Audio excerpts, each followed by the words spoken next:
Here we go on a Wednesday evening. Welcome to Outlaw Radio. My name is Kevin Barnes. I'm the host of Outlaw Radio. 7:30 p.m. Central Standard Time. Normally we're on Mondays and Wednesdays. I was out of town actually on Monday. So we haven't been able to convene, if you will, since last Wednesday. Shout out to y'all who checked out the show from last Wednesday. As usual, I think it was called Politics as Usual. And it was a dope show. So if you watched that, and if you didn't, all those shows are archived in the People's News Network and on my personal page. So welcome to the show, man. It's a Wednesday. It's August and it's mid-August. By summertime. So I hope everybody was able to, get out and enjoy some of the festivals or the festivities this summer. It's been kind of a violent summer. It's been kind of a dysfunctional summer, much as our summers more often than not are here in Milwaukee, on the north side at least. So, shout out to you. There's a lot going on. Like I said, I think everybody in Milwaukee is just kind of stunned by the passing of the brother Keon Jackson Malone. And it's crazy that people don't get the credit that they deserve while they're alive. I mean, the brother did the radio thing, solid too, right? And I didn't know him personally. I've met him a couple times. Seemed like a cool brother. Um, but I didn't know him. Like I seen the love people were showing for him, and I was like, wow, you know. And he's off Atkinson, so Atkinson is a different part of Atkinson, but that's part of my home turf as well. So yes, sir. Rest in peace to Keon Jackson Malone. Um, hey, the number is 262-202-5131. It's on the bottom of the screen. 262-202-5131. That's our number. We got a chat room. The chat room always shakes hard. No Diddy. I see E walking there. He said, yo, Joe.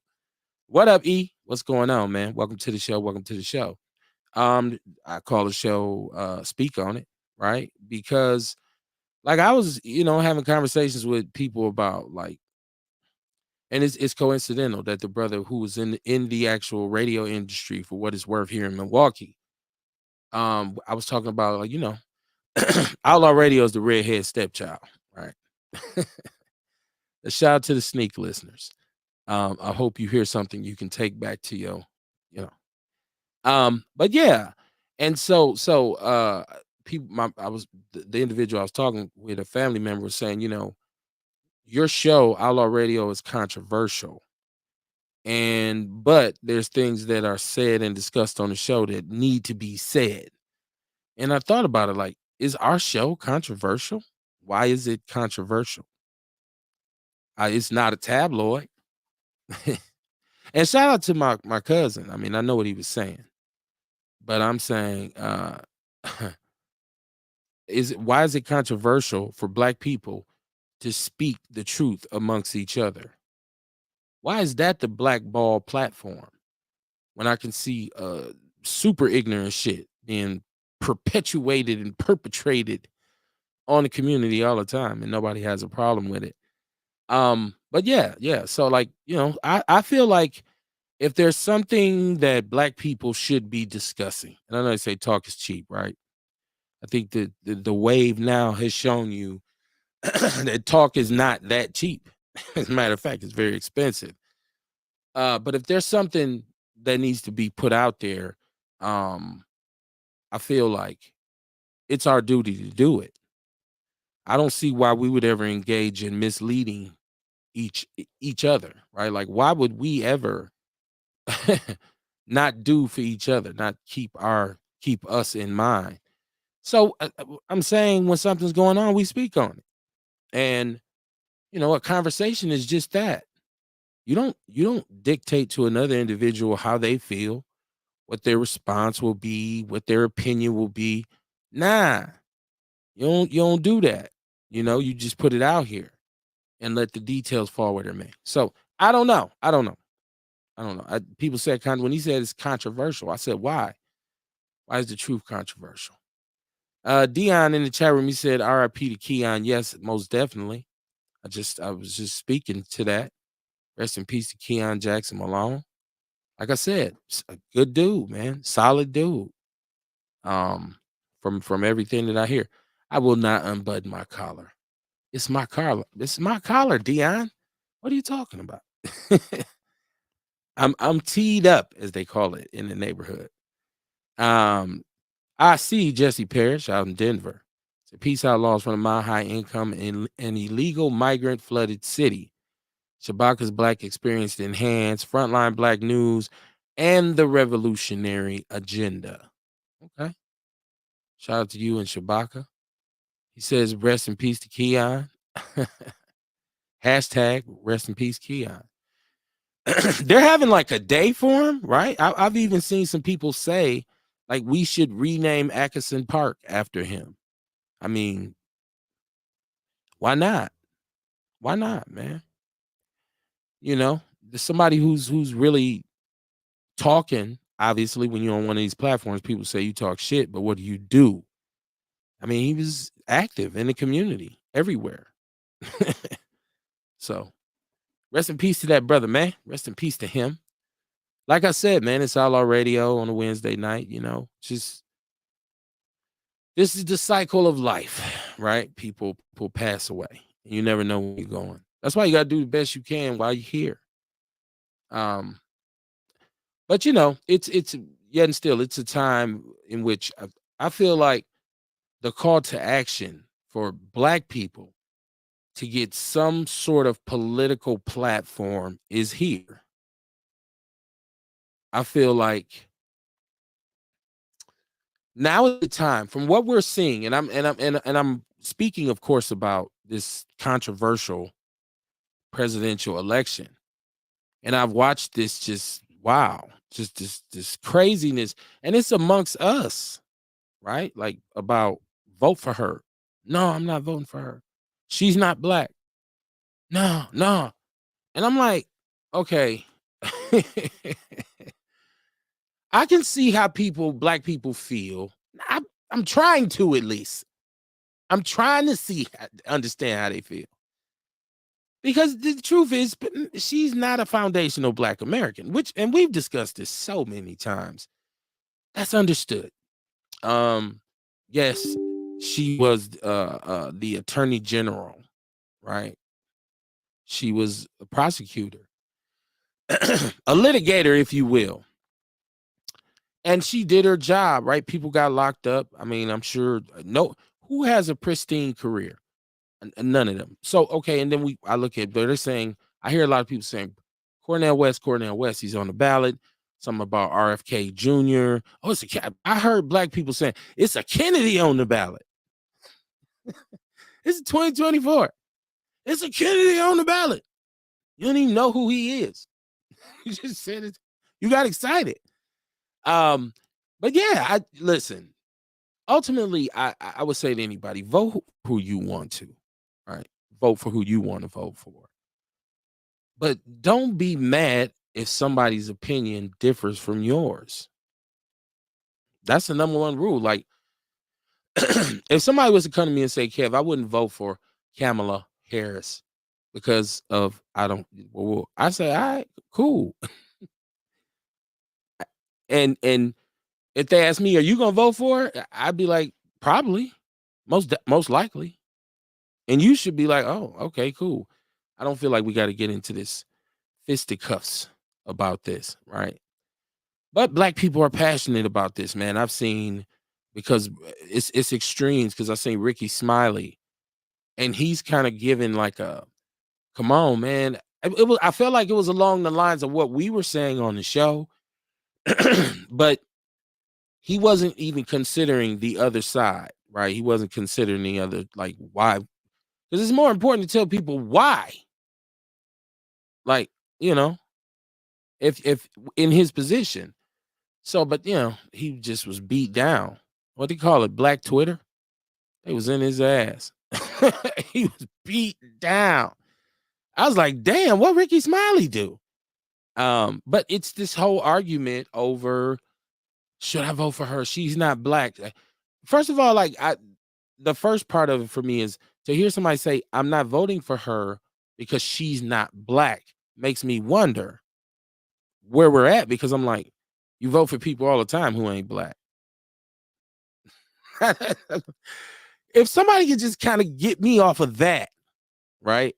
I'd be ready to even, entertain some of the conversations, but it's just like, when did it become? Because I consider myself a brother that's on code, right? Like, I feel like I know what's going on with the people. I ain't get the memo that we ain't voting for nobody else who's not black.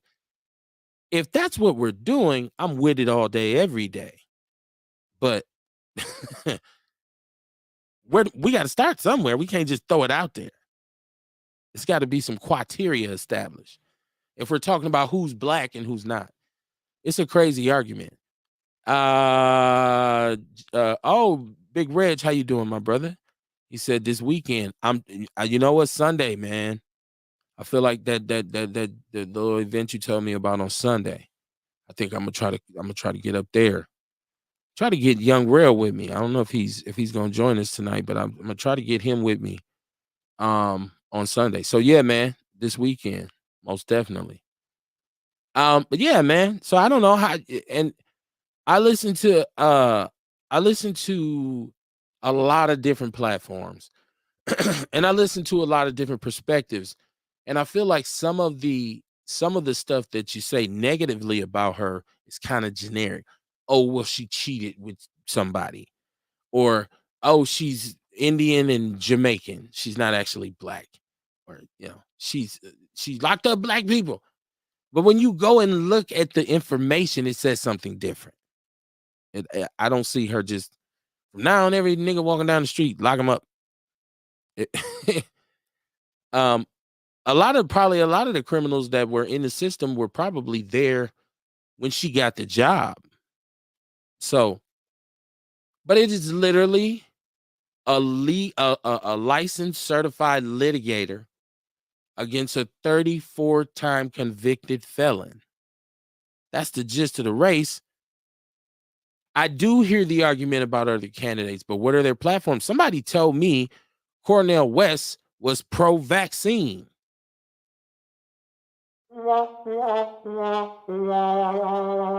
Pro-vaccine? He's pro. I can't rock with that. As they say, I cannot get jiggy with that. So it's a crapshoot, man. And I get people saying, I feel like we tired of the lesser two evils, and that's all true. That's all true. But what is the alternative now? So I'm not, like, one of the arguments that people are saying now is like, if you're not voting for her, you're voting for Trump. You are and you aren't. You know what I'm saying? It's a little bit of both. Listen, if you honestly, in your heart of hearts, as a person of color, say, I don't feel comfortable voting for her, you dead center set on the yes, you have the right to not vote for her. You do. But if it so happens that your mans get in and shit get rough, I mean, what can you really say then? Like, because I'm saying this because I experienced this when Hillary ran against Trump, and I just couldn't, as a person of color, vote for Hillary. I just couldn't. It was just too much static there, and I ended up voting. Well, I ended up not voting. I should say. I'm sorry. I ended up not voting, and so we had 4 years of Trump, and I was just like, oh, just some bullshit. But every day I was reminded that, hey, you didn't vote though. So, it's a complicated thing, y'all. It's complicated. Big Reggie said, let's try to make it. This is what I'm aiming for, bro. I'm aiming to be up there, man. I want to get up there, and I got to get my big dog out. I got to get the big 8S joint out. So yeah, I'm definitely trying to be there. That motherfucker's heavy though. I might need help putting it in the trunk. It is heavy. It's like 30 something pounds. I'm talking RCs, y'all. So that's Big Reg, the homie right there. But yeah, man, how y'all feel about this? I don't, and then even when we look at the passing of the brother here, and you say all of the things he did in the community, all of the work he put in, all of the positive messages he was trying to spread. How much of it has worked? Worked is a bad word. When we start talking about the black community, especially in Milwaukee, the black community. Because what has worked? Next to nothing. For good old fashioned uh perseverance, you know what I'm saying? So, and that's just us persevering and figuring out a way to survive. But I feel like all of the work he did, man, just to sit around and still look and see some of the stuff that goes on, like people getting murdered. Shout out to my barber, Paul, man. This brother, man, shot multiple times over his own belongings, right? And so, it's when you see stuff like that, you're just like, no matter what you go out here and do in this community, it just kind of makes you just tighten up a little bit. As New York do say, I got mad tight because it's like, oh man. And that's what frustrated me with grassroots organizing. And that's why I stopped indulging. I stopped because it was just like, dude, you go over here, you go over here, you go over here, and it's boom, boom, boom. It's like there's never not fires. You always got to be you mobilized. We meeting over here. Let's go over here. Oh my God, I'm tired. Right? Yes, sir. Yes, sir. Outlaw Radio. Mama Jenkins said, "Good evening, my Outlaw family. Yes, rest in peace to Keon. There's no words to express the great loss to the community. He was a true helper to many that wanted or needed help, and he loved his people. Atkinson Park was revived because of the work he did over there. It was very challenging, but he was steadfast. There's more to say, but at this time, I would yield to others. Rest in peace to Keon." Um, no doubt, no doubt. If you from Milwaukee, you Atkinson, it's not the place you want to play around at. The whole Atkinson. See, you got the low end by the 5 points all the way down to the mid joints to the high end, where I'm from, 19th, 20th, 18th, 16th, Capitol Drive, Atkinson, those streets. But then there's 27th and down through there. So the whole Atkinson ain't no joke. And Atkinson Park was never no joke. So, that shows the courage, man. Dion said, "Bro, I feel like we lost as a group of people in the community. It's a shame young people don't give a fuck." Yeah, we got to figure out how to get these kids back on deck, man. Because it's wild. Like it's on a level probably that some of us don't even really understand. There's a lot of these young black males really out here on some crapshoot for their lives. For real, for real. So and they're living just these crazy, like it's crazy. How many times have I said crazy, right? It's literally like you've never seen some of the behaviors from them. Like, because, young people, they always been young people in. When I was young, we cut the fool. But there's just something different about this. And I don't know if it's chemical. I don't know what it is. I know people say, Kevin, it's a system that they set up because we used to be slaves. Somebody's going to say that to me. This is what they meant when they had slaves. It's just like, okay, let's skip ahead about 400 years. Shouldn't we be doing a little bit better? But yeah, man, I don't know how many times you can say rest in peace to that brother. And the crazy part is he had recently like liked the show and followed the show. And so I know a conversation was coming, you know. So yeah, man, rest in peace to him, you know. Somebody got to fill a gap. All right. because it got to be the type of person that won't give up, because this shit's frustrating. This shit'll wear you out. Like, you out here really like, and people might criticize people who are like really trying to be like, I'm a protester, I'm an activist. People like, oh, they on some bullshit. Oh, that's a con, like, but that shit is really tough. It's really, really tough. Really tough. Because like I say, you got to be Johnny on the spot. Like, your phone literally never stops ringing. And how much do you want to involve yourself in other people's business is what I like. What, you calling me because somebody got shot in the neighborhood? Now I'm supposed to come over there. Like, no, somebody just got shot. I'm not. that's why I don't. No, but it takes people to get out there, man. It does. And when you have somebody like that, and the whole time, like, people, we look around in the city and we say, well, where are the black leaders at? Where's the black leaders? And the whole time you got a bunch of them walking around in our community, but nobody's elevating them. They're just doing their thing in the community, and that's what sometimes nonprofits and social service agencies can get a bad rap, but people who work in a lot of these positions are really passionate about helping people, right? Like, and so somebody who engages in community work is a soldier, especially in Milwaukee. The north side of Milwaukee is a challenging community, to say the least.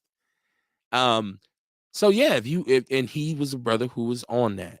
And we always talking about on this show, it's really not about what you say, it's about what you're doing, right? So like I was saying, I backed up off of grassroots helping people, but I help people professionally. Can you help people professionally? Can you be a professional helper? A professional people helper?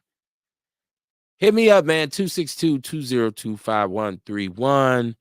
Rest in peace to the brother Keon Jackson Malone. Milwaukee, it's a hole in the bucket. Old people say it's a hole in the bucket.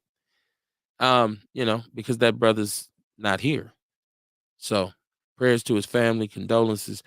Anybody who lost somebody, honestly, if you've lost, like, over this weekend, because people still getting murdered. People just shoot somebody, put them in the car, set the car on fire. The car's just burning, dead body in the car. That's Milwaukee, right? Children, teenagers, these I don't know, this whole 2-year stretch where the babies getting murdered. Kids, little kids, like literally 5-6-year-olds shot, caught in crossfire, like. And this is what gets you frustrated as a black person, and this is what makes you want to, speak out. This is what makes you say, man, somebody need to hear about what's going on in this community.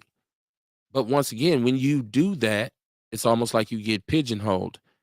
I don't see, like, right-wing radio, they go hard in the paint in their own white right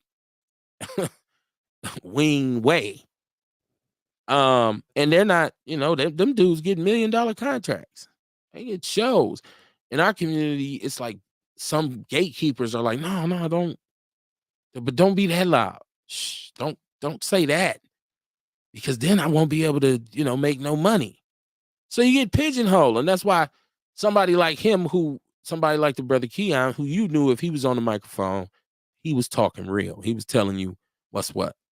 He wasn't a brother that sugarcoated stuff. I mean, I listened to him enough to say that, That's why it's so important that we in this city, those of us who have platforms, who have microphones, who have perspectives, really need to be networking. I mean, that's wishful thinking, I understand, but because all of us have different connections to different kind of avenues. So that goes all the way back to that solidarity thing we're always talking about. Solidarity. My 3 S's: separatism, sovereignty, or solidarity. Which one you want? And I always say we're not ready for sovereignty, if you know what that means, and we're definitely not ready for separatism. You know what that means. The only option is solidarity. You know, the whole I wish black people could come together. That's like really wishful thinking. Look at the Kamala Harris thing on that. Like that right there is it shows you how divided we are. How about that? Now, who would disagree on that analysis of this whole situation? The Kamala Harris thing has shown us how divided we actually are. Like before the hat even hit, we was already arguing about the shit. It was already a spin on the narrative about who she was and what she done. And I'm just sitting there the whole time saying, well, I hear all that, but y'all do understand she right now is the acting vice president of the United States. Like, I feel like people was treating her like she was a new candidate. We know her. Y'all voted for her. That's how she got elected. So when she was running for vice president, it wasn't a big dust up about voting for her because she wasn't black. Before as a president, it's like, oh no, and we just went to pieces. I've heard very few people just really kind of lay it out to say, hey man, you know, everybody has the right to their opinion, but at this point we have a big decision to make, and what we really need to do is make the best decision for all of us, which in my mind would be anti-MAGA, anti-Trump. So when people ask me like, well, man, how could you, Kev, how could you really vote for her or support her? My thing is, I'm more anti-Trump than I am pro-Kamala. That's the best way to put it. I'm really just against Trump. It ain't about no party or none of that. Ain't about no party or none of that. And I'm not totally like so cheerleading for Kamala. I keep wanting to call her Camelot. But I'm looking at her as like, this is a better pile of shit than this one. This is a bigger pile of shit over here. That's my analysis for that. Ruben Anderson, how you doing, my brother? He said, good evening, preach, bruh. Welcome to the show, my brother. Feel free to call in. Y'all call in and join me. Mama Jenkins said, yes, there's a hole in this city. As for this coming November and the ballot, if people showed up like yesterday, we gonna be fucked. She said, what about that fool running for governor in North Carolina? His remarks were screwed up.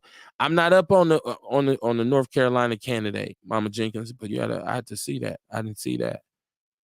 But yeah, I mean, you know, see, that's another piece of this in terms of like when I say us establishing a political position, it's really more to say we need to be more consistent with voting, period, if we're going to do it.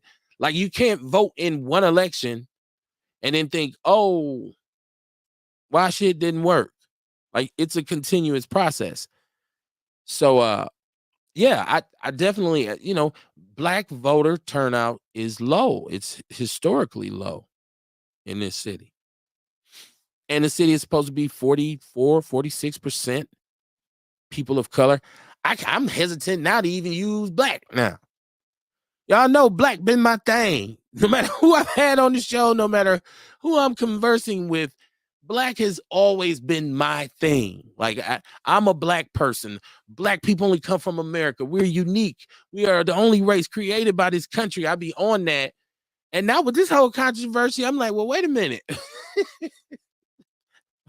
Who is black? Like, where we at? You know, and it's part of that. Once again, when you put something out here, because I'm saying black people only come from America. But a Jamaican person in America might say, but I'm black too. I couldn't tell him that he's wrong. Only thing I could say is, well, in more of a foundational black American, you know, sense of my family came from the South up north. Yours came from a whole different country. So yes, you are black, but you're not a foundational black American. And you know, I don't know. I might get jumped and beat up. You never know. Mama Jenkins, she says she's gonna send me the clip. I appreciate that. Man, leadership, man. And there has to be a next wave waiting in terms of leadership in the city, because I remember at one point we had this whole common council, and it was majority of black leaders. It was we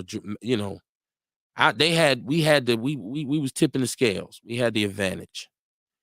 And there was a whole bunch of things promised, and there was a whole bunch of excuses, excuse me, given about why things wasn't happening. Like, and one of the things that was said was, well, y'all got to give us time because we just getting in and and I feel like that whole time was wasted, and such a missed opportunity. And then everything just flipped because the mayor said, well, I'm up.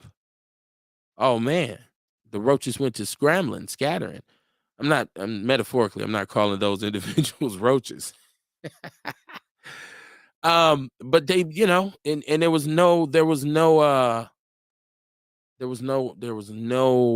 unity. I feel like everybody had their own kind of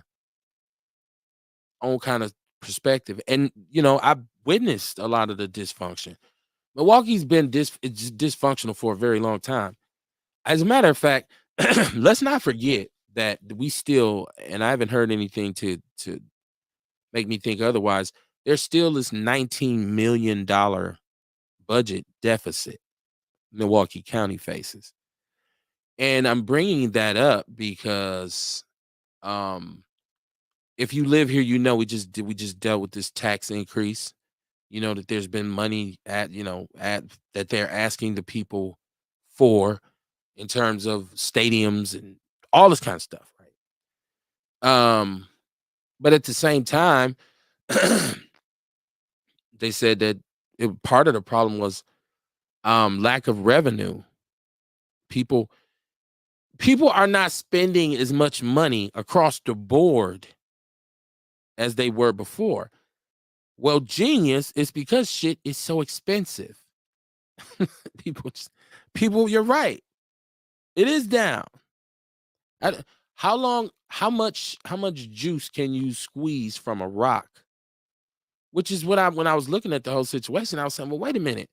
These monetary asks keep coming from the poorest people in Milwaukee and Milwaukee County. Okay. Where y'all gonna keep getting the money from? So it's either figure out how to pay the cost just to survive with property taxes and sales taxes and all this, and don't buy no extra shit. I remember it was a store. If you old like myself, you remember there was a store for literally everything, right? It's a shoe store over here, hardware store over here, grocery store, restaurant. Shit. Now most of the time you find everything in one building. Where the tomatoes? Right here. Where the shoes? Over there.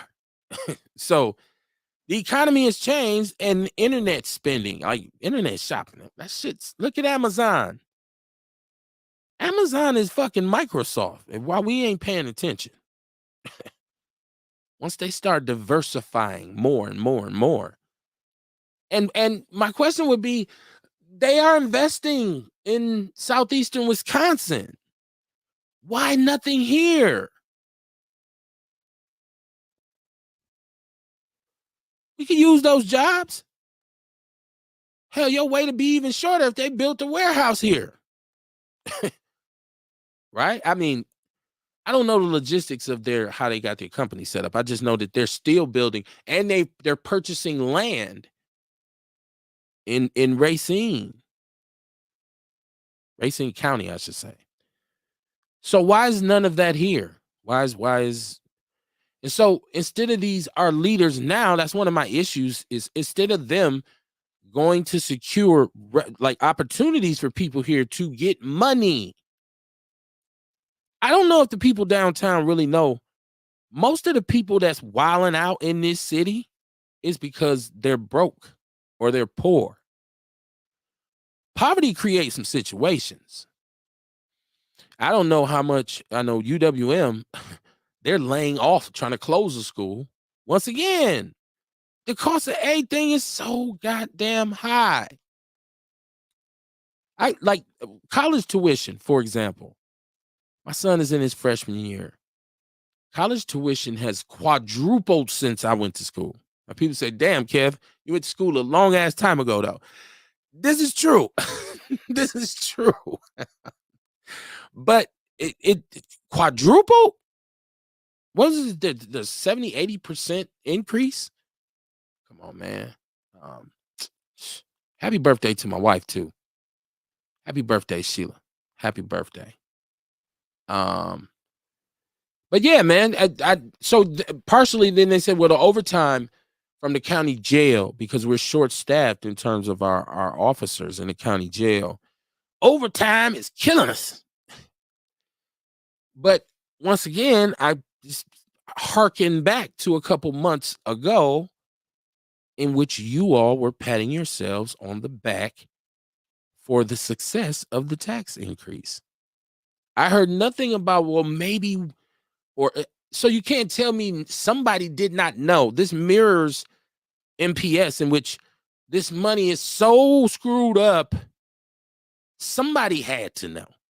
Then when you kick the door in, they say, oh, the finance department is severely understaffed, and we got the people who are inexperienced in here working. Not only that, we got an outdated program, an outdated accounting program that we're utilizing. Everybody knew it. Everybody knew it. And then it comes boom, pow, pow. Now, the craziest part about all of this is, y'all, shout out to Aisha Carr. Shout out to Aisha Carr. Aisha Carr was on the show. Dope show. It's in the archives. You want to see it. And there was just this uproar about what was going on with the school board. Like, in these school board meetings were just literally the tip of the iceberg, because what actually ended up totally coming out and being revealed ended up in the sitting superintendent having to be dismissed. The finance, from what I understand, the finance person who's the big hog in that, he gone. Millions of dollars missing.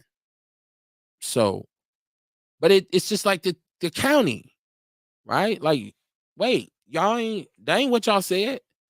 Y'all said if we do this, it saves Milwaukee from a fiscal cliff. That is what they said the tax increase would do.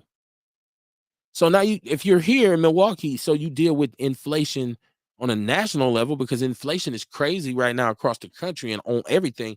And then you add some more to that, but you bring no jobs. You bring no jobs. You have some corporate headquarters, and I'm saying you, not directly blaming any one individual, but a situation in our city. You have some corporate headquarters downtown that are being built, but we're not going to be able to work there. So that, along with what you're saying your plan is, our mayor is saying he wants 1 million people in Milwaukee. So if you're building jobs that the people who live in Milwaukee can't get, then what you're doing is you're introducing gentrification. So, and now that's a whole different conversation. So that's where you get, the rabbit hole gets deep with Milwaukee and our leadership. And I started off by just saying the brother Keon was gone, but see how that leadership, that lack of leadership kind of trickles down. Dion, what's popping with you? Hey, man, how you doing? I'm great. What's going on? None. I was looking for you Monday, but I seen it was your wife's birthday, so then I was in Alabama too, though, so I wanted to chop it up with you while I was down there. But so first of all, I would like to say, as everybody been saying, rest in peace, Keon. You know, if it weren't for him, I don't know who invited y'all to A60, but I would have never knew you guys existed. And then since then, I've been rocking and rolling. So if it was Keon, thank you. Regardless, whatever, I met a new family, new friends, and I'm happy for that. Now, people are very educated, because if you sit back and you was talking about the foundational Black Americans, well, Marcus Garvey wasn't. Right. Malcolm X, I don't think either his mom or his dad, one of them was from from Trinidad. Stokely Carmichael, he was from what was he? He was from one of them little islands. Was it Togo? Or it was one of them. I think he was Trinidadian. What's her name? Condoleezza Rice, and you know the list goes on and on. You know, but right now we're not trying to look at what this woman is. We don't want that guy in the office to try to implement a lot of these things that they want to do. The Heritage Foundation is very serious about what they're trying to do and how they're trying to go about implementing it. See, they're ready now. They're ready. See, the first time they weren't ready. They even said that. They even said that the first time they weren't ready. And then, you sit back and, over the weekend, I'm like Mama Jenkins, I be all over. And you just see so much violence among us. Like, man, you gotta not have a soul. I ain't gonna say not have a soul. But you kill 2 or 3 people, go home and go to sleep, and act like ain't nothing ever happened. You just running around. Do you know how terrified I'd be if I kill? Because I know what's coming next. If they catch up with me, I'm gonna be fighting for my life. And if I ain't got the money to fight for my life, I just be wondering, what's wrong with us, though, man? It just be so sad. It's like, these are my people, man, and we not each other enemy. Like you said about the solidarity, we need that. We need that, but it seems like it ain't no solidarity because there's so much violence, and it's like they just don't care. You feel what I'm saying? Don't care. Right. No, it's a very confusing time, right? Like if you're black and you're not intellectually versed, I should say, it's a confusing time because when you start to twist narratives, twist like meanings, and so black, what is black? Who's black? What's black? Who's black enough? Who ain't we supporting because they ain't black? What? So people who like black people like, well, I don't know, right? Because normally, look, 10 years ago, we'd have looked at her and we'd have said, yes, she's black, let's roll. You know how I know? Because we did it for Obama, who, by the way, is also not a foundational black American, okay? But the problem I get, Dion, is when I give that argument, people start to say, well, you're a Kamala a cheerleader. You're a fanboy for Kamala. And that's why I stated earlier, I'm more anti-Trump than I am pro-Kamala. You feel what I'm saying? Like I'm not like the biggest fan of her, and I recognize the people who do politicians and highbrow, high level black people. Yeah, they most of the time they're not really for us. Like you don't get to that level. She said, well, no, I'm not just gonna pass things for black people. Well, no, duh, you should. See, this is my problem when they say that. They should say, no, I'm not just going to pass things for black people, but I am going to pass some things for black people. That's what they should say. None of them say that. And so, I just feel like we're confusing each other by arguing about it.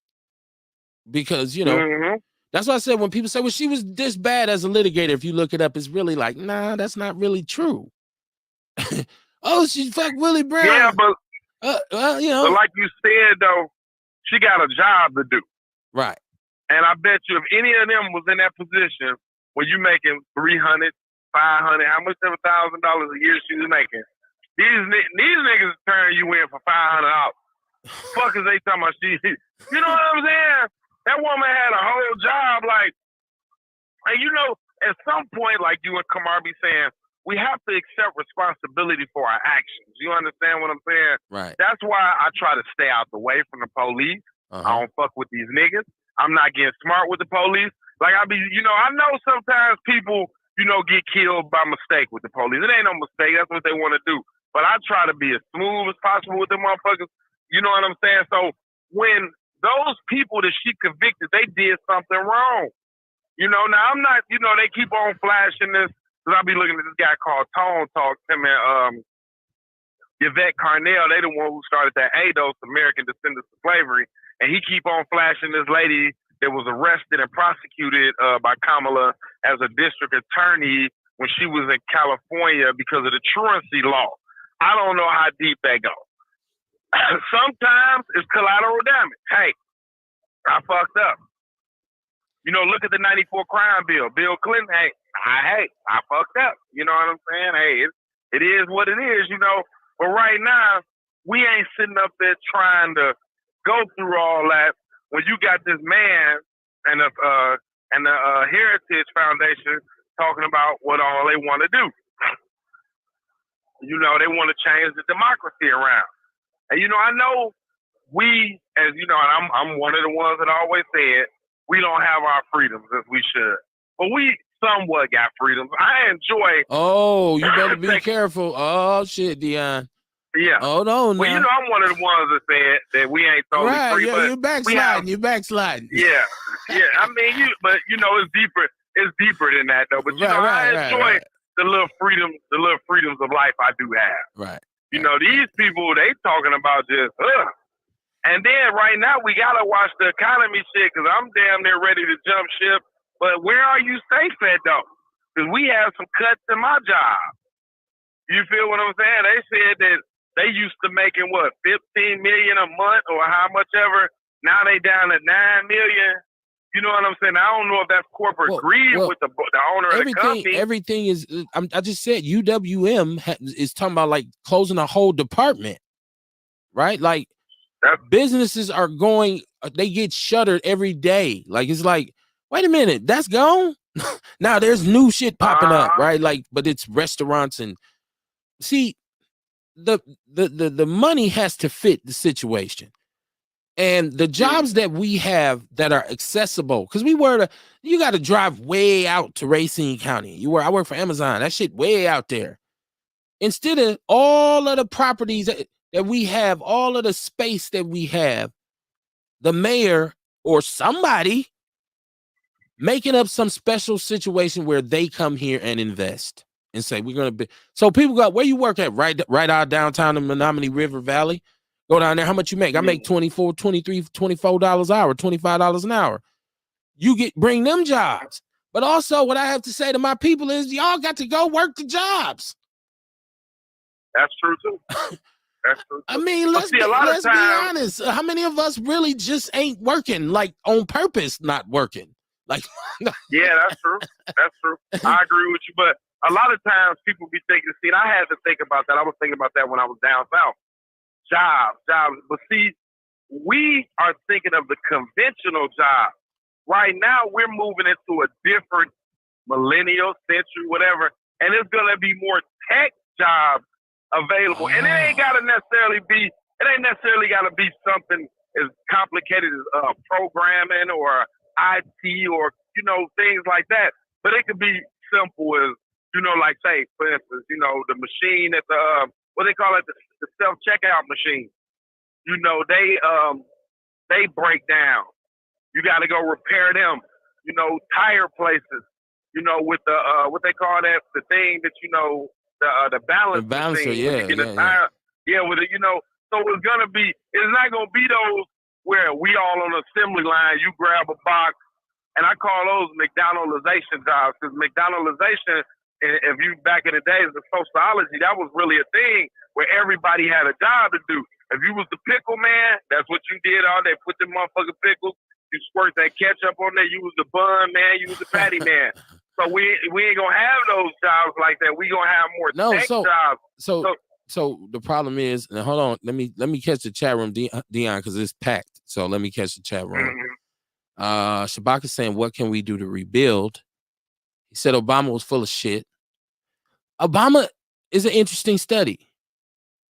You know what? I have my criticisms of him, but do some real research on Obama. Very interesting study. Just his way he moved. And got to where he was at, which was what at that time we all took credit for as the first black president. Fuck all that shit in the 90s talking about Bill Clinton. No, this dude was actually black, but only he wasn't. And by today's standard, he's not. Randy Jones, how you doing, brother? He said, just help black people catch up. Shit. How do you bring wisdom to the masses? That's very complicated. If you get to that status, you almost become like a cult leader or something. You know what I'm saying? Then you get to just like, you're getting wiped out, right? Especially if you black. Like, no, this dude's just bringing too much knowledge. But I feel like it all starts in the home. I feel like a lot of times especially with our young people, a lot of them are just suffering from not knowing a lot because, like you stated, Dion, things have changed, right? Kids' learning styles have changed. All kids are not, sit your ass down, write this paragraph, bring it up here in perfect English, I'm gonna give you an A, right? Kids have, and now especially with this whole super sensory overload world that we live in, some kids are totally visual learners because they've been raised by a TV or a computer or a phone right now. Some of them they like working with their hands, but they don't necessarily know within which field. You know, do you want to be a carpenter? You want to be a plumber? You want to be I don't know. So that's why I say we need to take our public schools, and when kids come into high school, I feel like there should be two different tracks. One is a liberal arts track, one is a vocational track. Meaning, what do you want to be when you grow up? I want to be a mechanic. You're going on the vocational track. Now you mix and match the liberal arts classes in there you need, math, English, whatever, but his focus or her focus will be vocational activity. And if you say liberal arts, I want to be a lawyer. Okay, well, you're going to the liberal arts school. Now you're going to learn the sciences. You're going to do like literacy and stuff, like research on literary things and shit like that. I think we should do that for them. So by the time they graduate from high school, they'll be like, at least I got a little direction. These young brothers coming out these high schools with no skills. I agree with you. That's why they robbing shit. Shabaka Some of them ain't even going to high school. They living in the street. Right. Shabaka says, we at Shabaka's Black Experience Enhanced will be doing a business venture in the very new future. We'll give a call on it, Kev. I would appreciate that. If it's business, I like business. He said she was the district attorney in San Francisco County when Willie. Why do we care about her and Willie though? Why do we care about Donald Trump grabbed plenty of women by the pussy? Bill Clinton got hid in the Oval Office, and ain't no telling what countless others did. I don't see. That's another unique thing for us. But usually black people, our golden rule is mind your motherfucking business. So when have we been? I said this on the show last week. I've seen a whole different side to my people with this Kamala thing, I should say. I seen the whole side, and I don't know, it's an understanding. I'm like, I don't know how I'm gonna get back. I'm gonna get back normal. He said, fuck Amazon. They trying to convert the markets into about over 100 industries. That's what I just said. Wait till they diversify. That's what the mega corporations do. They start owning shit you don't even know they own. Like, damn, they own M&Ms. Yeah. Amazon own M&Ms. Hell yeah. Look at what all the Coach brothers own. Yeah. We be like, I'm gonna ban Coach. Well, don't buy that toilet tissue. Don't buy that paper product. They had a lot of paper products. The Coach brothers. One of them passed away. Yeah, the Coach brothers. Yeah, that was Tommy Thompson's buddies. Yeah. Billionaires. Yeah. Scott Walker too. Yeah. Scott Walker too. Yeah. Scott Walker mostly. So a lot of times we be sitting up there saying that we're not gonna do this, we're not gonna do that, but we don't understand the super PAC. Walmart is part of the super PAC. You feel what I'm saying? The super PAC is part of the organization that funds the Heritage Foundation. Okay. You feel me though? Yeah. Money make money. Yeah, you know what I'm saying? When we be sitting up here saying, oh, this, that, and the other, you know what I'm saying? We clearly don't have a background in what's going on and what plays a bigger picture and a part in things. We're not saying that this woman is going to come up in here and she's going to make a difference. And see, that's another thing that I hope black people, we're not voting right now. We're voting to keep the democracy.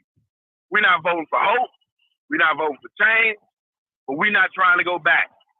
We're not trying to make America great again. And it was never great for us, and it still ain't great for us. That's an interesting statement with what you just said about right now. That's interesting. Right now, if you look at this situation, it ain't so much that people love Kamala so much. Mm-hmm. It's for It's because of you don't know what this nutball gonna do. You don't know what him and his MAGA nutty buddy friends are gonna do, because they said he had disavowed himself from the whole Project 2025, and then they said he caught a jet with one of the founders. So you're right. People are saying, no, we want to keep democracy the way it is.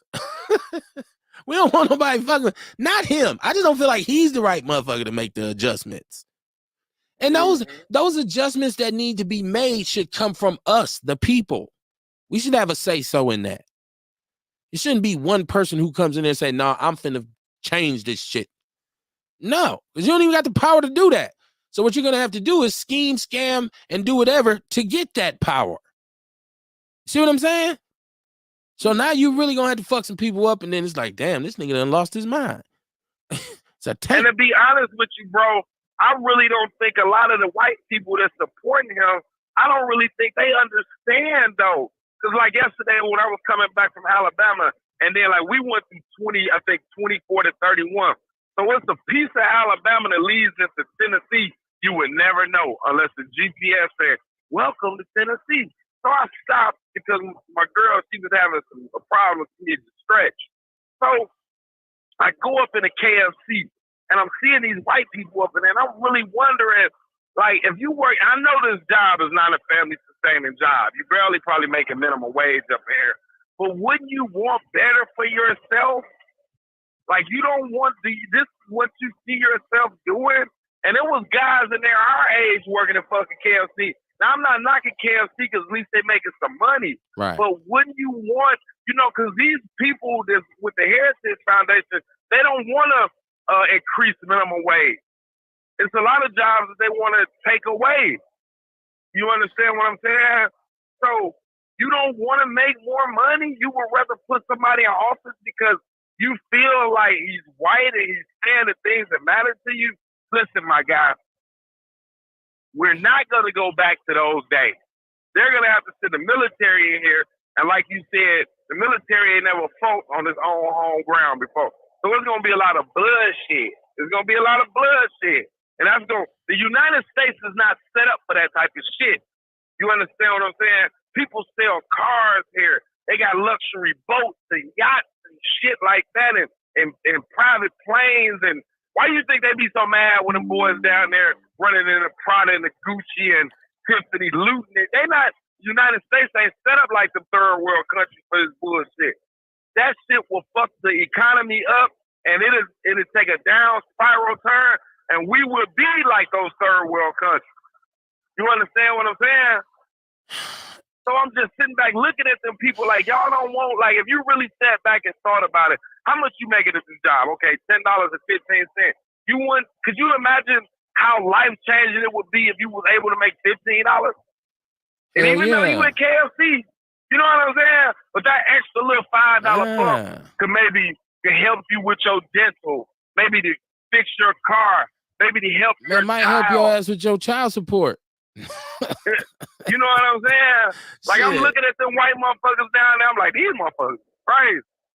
Yeah. These motherfuckers is crazy. Like, like I said, I don't think they're enveloping it to sit back and think like, well, I don't like it. And then their whole thing is white motherfuckers is crazy though, because they'll sit up there and sacrifice their own self-worth and their living status to try to make sure someone else don't get it.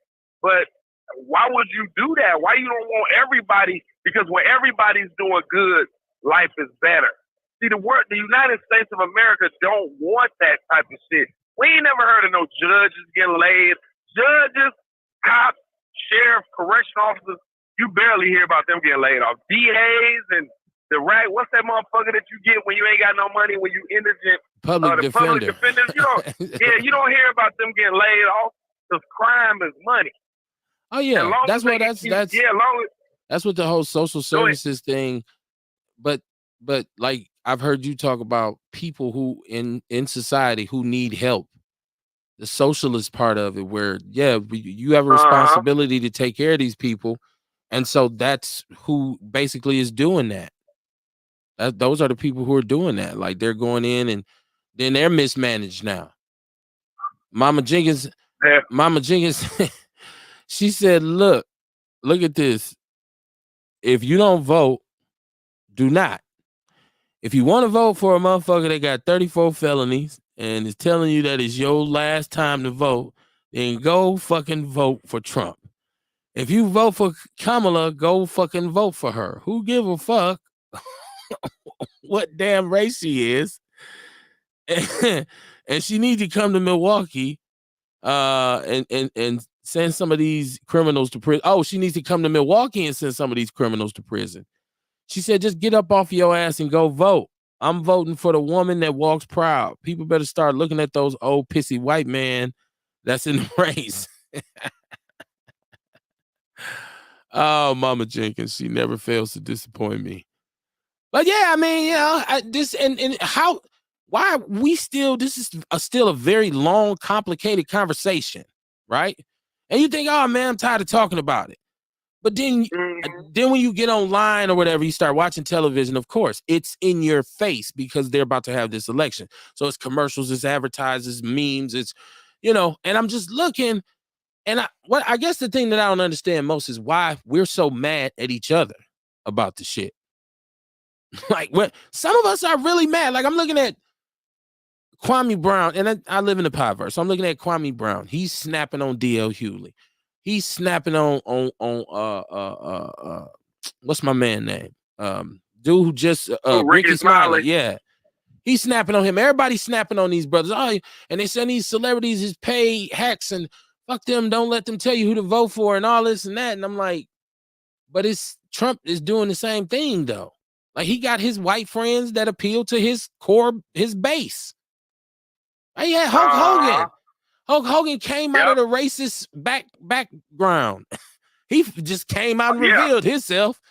Hulk Hogan, the My Pillow Man, Ricky Schroeder from Silver Spoon. Bunch of them.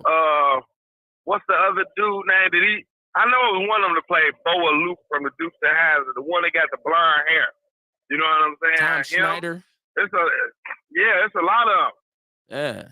It's a lot of, you know, but that's ignorancy though. You know what I'm saying? You know, but like I was listening to something, and a lot of one person said like, shit, maybe we tired of thinking for ourselves. Well, don't put we in it, but they said maybe America's tired of thinking for themselves. Maybe, but you can't have a 78-year-old man up there. You know what I'm saying? Like, his reality, and that's what resonated to me when he first ran. Now, even though I had a talk with Orlando, like, he talks, but the man been rich all his life. Like, what the fuck is you not seeing about this man? Like, the man ain't never struggled. He don't know what coming up from the ground, the bottom, the middle class. He don't know nothing. Like, he's an old, angry, rich white man. He doesn't even seem like someone that is relatable.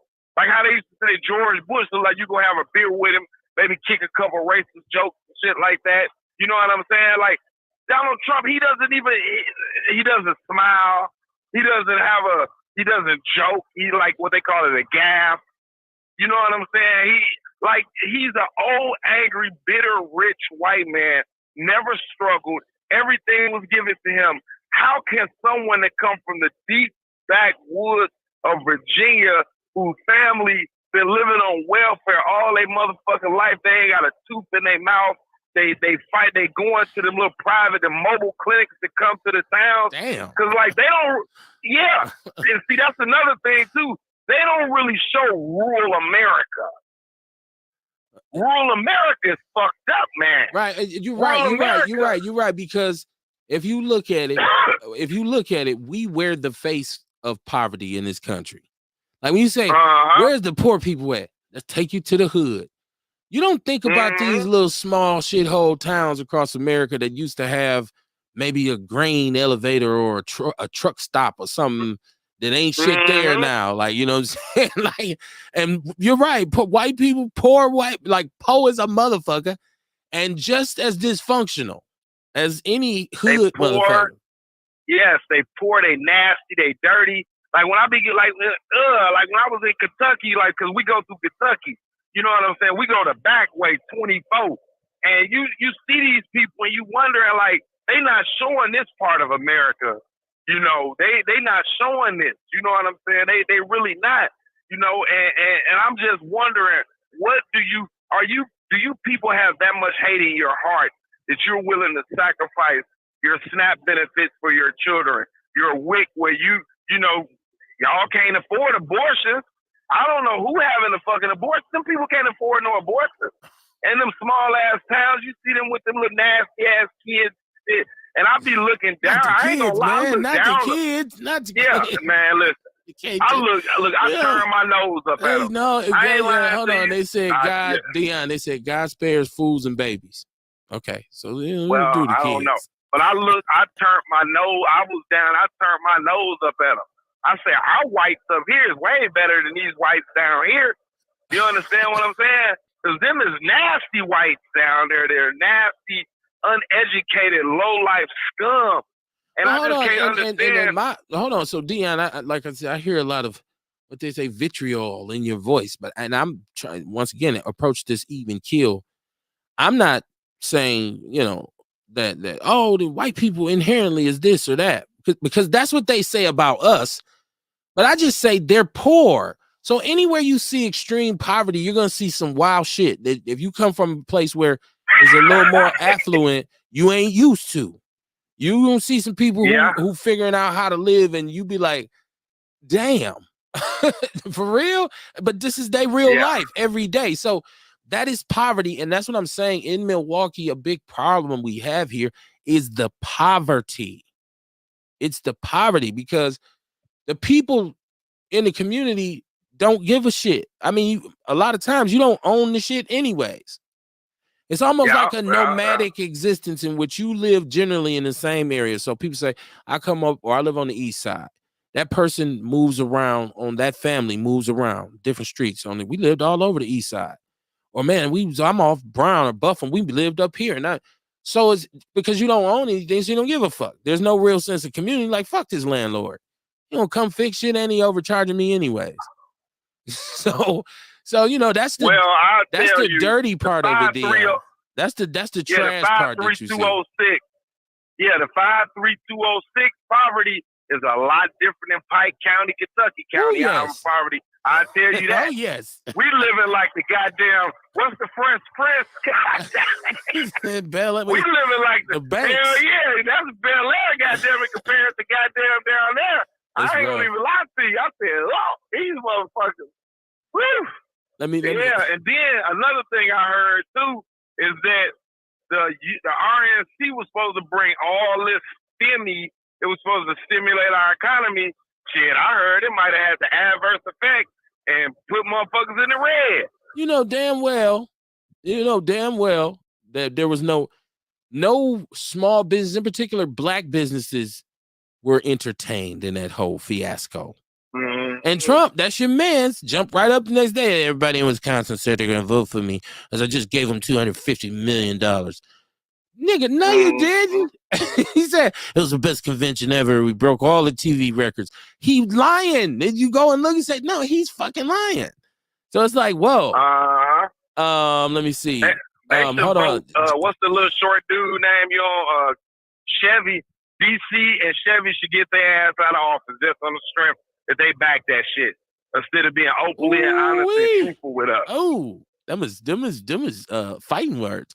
Hold on, let me catch the chat room, Dion. Hold on, let me catch the chat room. Go ahead. Jesse Paris, he said, Mama Jenkins is talking about Mark Thompson, who said we owe reparations to America, and America is not a racist country. Wow, okay. I mean, I feel like it's like, ooh. Like this is a racist white person says something wild. I blame it on Trump. He black.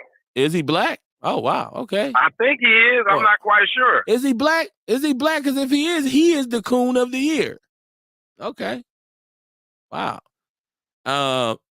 Is he black? Yeah, the chat room is still popping, so I'll see.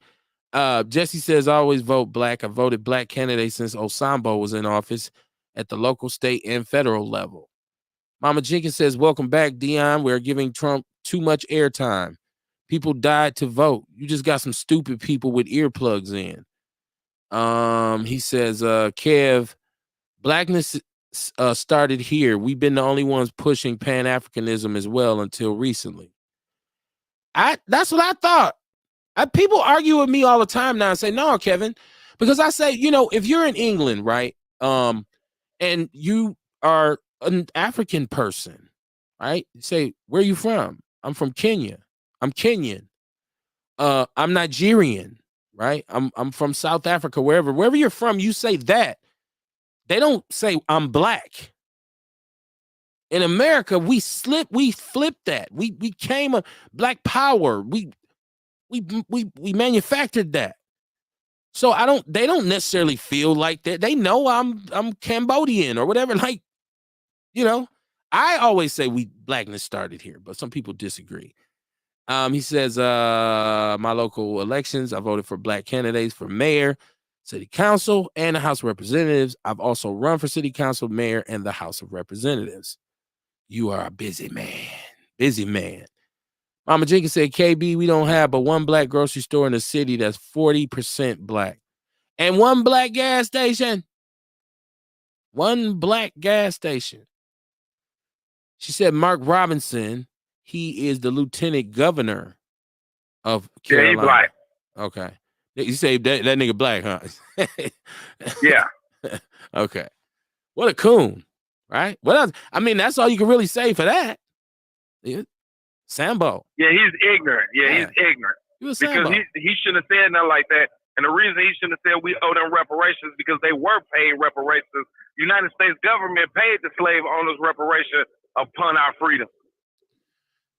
Yeah, but you got hundreds of years of forced free labor. How is it that we owe you? We gave you welfare. You gave everybody welfare. We just made the point that there's more white people on welfare than there are black people in America. Because there's more white people, because there's more white people in total. But yes, they hold the majority of welfare recipients. And I totally agree with you on if people really put that camera to rural America, Dion, that is an excellent assessment. That because our culture, our music, what we like to watch, it's all about the drama and shit that goes on in the city, right? It's all about, bang, bang, shoot 'em up, dope selling. I'm a crime, that's what we're entertained by. That's what the mainstream media sells in terms of our image. So people think, oh, it's only fucked up in the black community. And like they said, like you said, they have no clue of what them trailer parks and whatnot, them little steaming pile of boo-boo whole towns out there. Man, I've seen it myself going through North Dakota and in some places in Minnesota, South Dakota. I've seen areas where the poor white people live, and it's like, damn, it's fucked up. Like you said, we living good in 53206. Fuck this. I'm too high class for this. Hell yeah, I ain't lying to you. Shit. Let me get back to West Lawn. Fuck this. But yeah, man. And as far as you saying those brothers should step down. Yeah, they need to hit the road. It's definitely a strike on their record. And maybe there's some explanation to this. And the city, I say, is on the hook because of the continuous dysfunction and the lack of jobs, the lack of any kind of real economic development plan. I don't know why you think developing downtown economically is going to benefit the poor people. It's going to cripple them because it's going to make the areas around downtown be unaffordable. And who lives in those areas? That shit's that's the hood. Martin Luther King Drive. I'm surprised Hillside's still up. Because I just knew they was going to tear Hillside down when they built that $1 billion stadium down there for the Bucks. I was like, Hillside gone. Well, I'll tell you but what. It still is. I was working for the housing authority pre-COVID. Okay. And that's when the stadium was brand new. And there was so many problems from just all of the construction downtown with rats. Because there was these big ass ginormous rats who was, and they was ending up in Hillside. But even then, like you say, I think there were some plans to do something, But COVID kind of killed all of that. You know, COVID shut everything down. So it still might be a possibility because there was actual meetings that HUD was having with the people saying, hey, here's some designs. How y'all want to see this look? We gonna redesign it. It was the funniest meeting in the world because people's in there like, well, we want a pool. I'm like, they want a pool. They want a pool.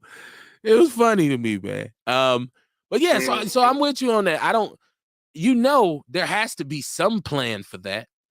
I mean, it's the project sitting 5 minutes, like you said, from the $500 million stadium, as well as plenty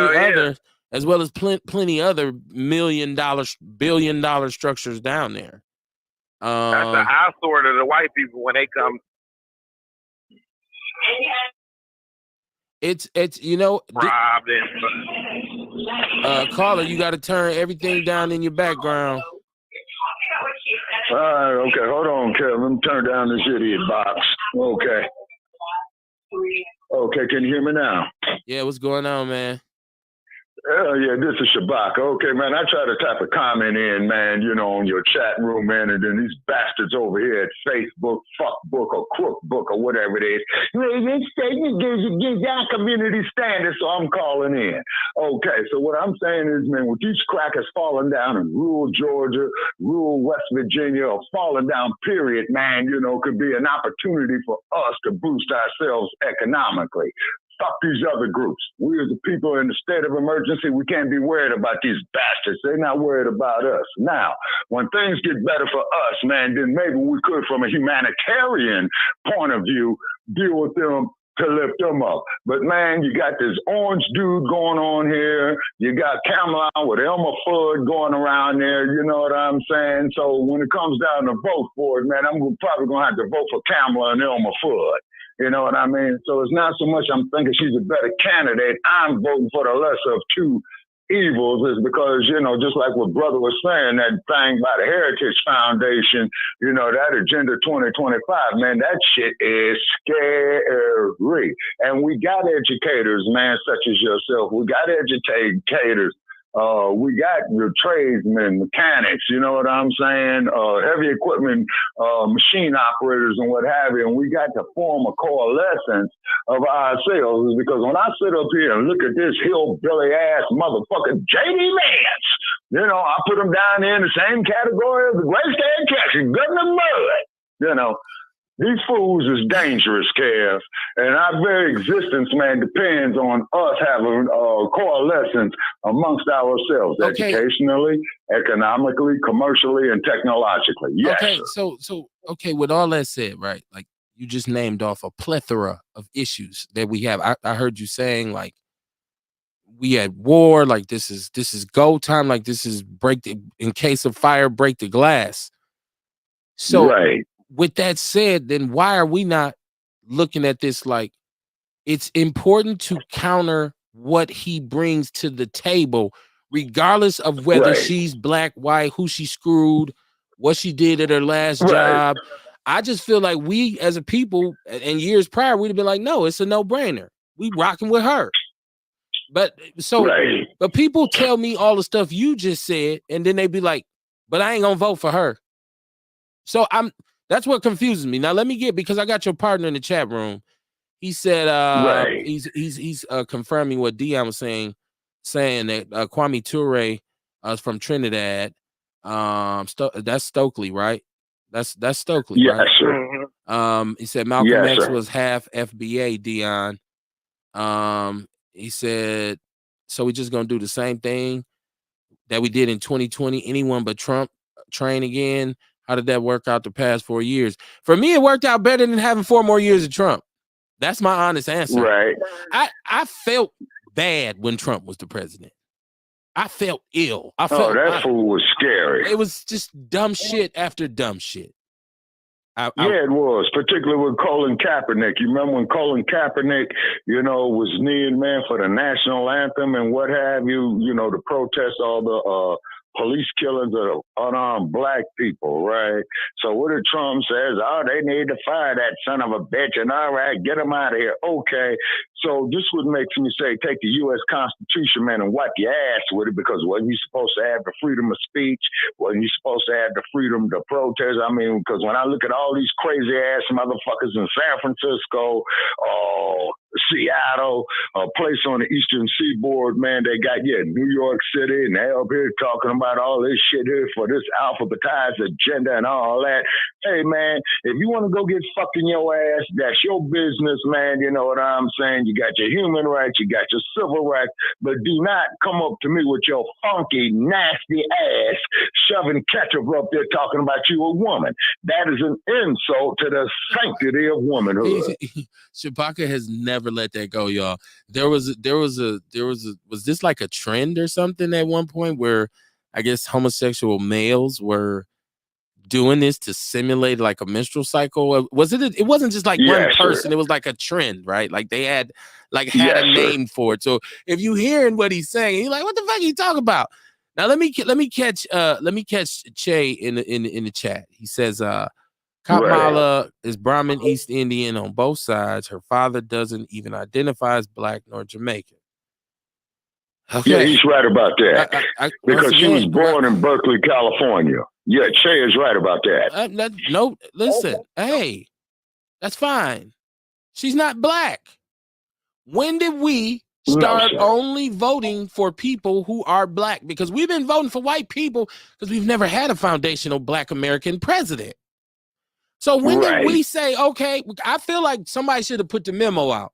Hey, y'all, across the board, if they ain't black, we ain't voting for them. You just start with, it's like selective, what did Chris Rock call is selective rage. Like you're picking something to be mad at. You know what I'm saying? He says, he said you registered, you regretted votes for Biden in 2020. Now you want us to vote for Kamala. That makes sense. Who said I regretted voting for Biden? I said I regretted not voting when it was Trump against Hillary. While Trump was president, I was saying to myself, no, man, I should have voted, because all us who complain about Trump now didn't vote. So I ain't had no, look, Biden is not, has Biden been the greatest president? No, but he's not Trump. Okay, but keep in mind, if he is the one that came up with that federal crime bill, man, that Clinton signed in 1996. Once again, there's a bunch of people. There's a bunch of people who are involved in that, and you're correct. He was one of the architects. But if I hearken back to the community at the time, and I can't speak for everywhere else across the country, the north side of Milwaukee, in the 90s, in the 80s and the 90s was decimated by crack. And when I say same thing with South Central Los Angeles and Compton. Correct. So same what I'm thing with saying Oakland. Same thing with San Francisco. Yes, sir. When that bill came up, black people wanted it. In my community, they wanted it.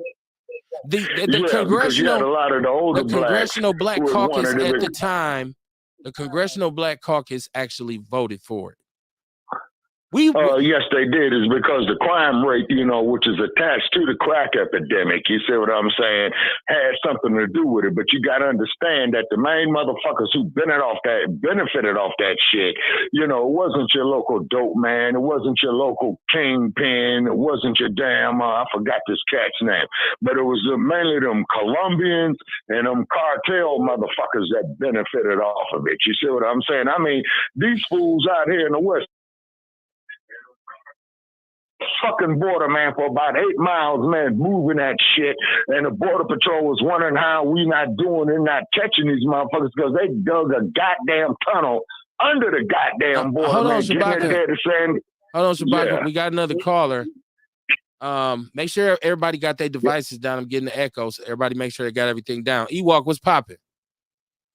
Yo, I just want to say, man, I don't understand. Why is it so hard for niggas to separate the conversation?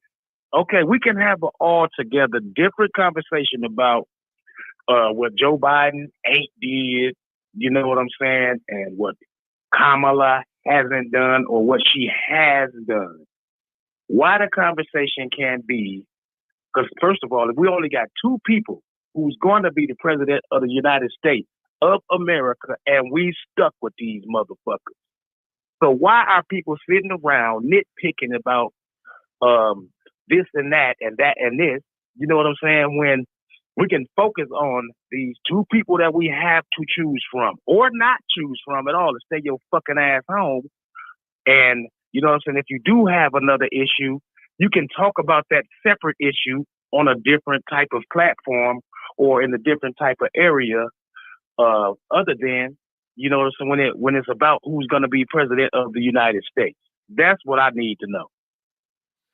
Okay, so I'm hearing you, and I like the whole separating the conversation. I guess that's what I've been trying to articulate this whole time is I hear everything that our people are saying about the red flags associated with her, right? There's some merit to some of it, and some of it is like, whoa, that's not really okay. But when I look at the alternative, right, then I'm saying, okay, that's a different conversation. Like her whatever flaws that I don't like about her, let's have that after she get elected. It should just be all hands on deck to get rid of this dude. People say I'm foolish for that perspective. It should be that simple. It should be that simple, though. I don't understand why is it that difficult? You know what I'm saying? Why should we sit here and say she locked up black people? Joe Biden did. We know she done it. It's true. Yes, she did. And that's a fact. But guess what? At the end of the day, I'm going to try to make myself perfectly clear again. It's two people. We're going to have to pick one of them. Period. That's it. That's all. So, I mean, if you want to have the argument and the discussion and educate people on what she did, that's fine. But are you doing it to try to tell people not to vote for her? Or are you doing it just to educate people? Or, you know, like I said, there's a time, place, and thing, and we only got two people to choose from. I don't understand. What do people want? That's basically my question. Well, my question is, what is it that people want? What people are saying is there's black people on other people on the ballot. Like I said, black people, there's a Kennedy on the ballot. And they're saying Cornel West. Somebody let me know, is Cornel West pro-vaccine? Because if he is, that eliminates him, in my opinion.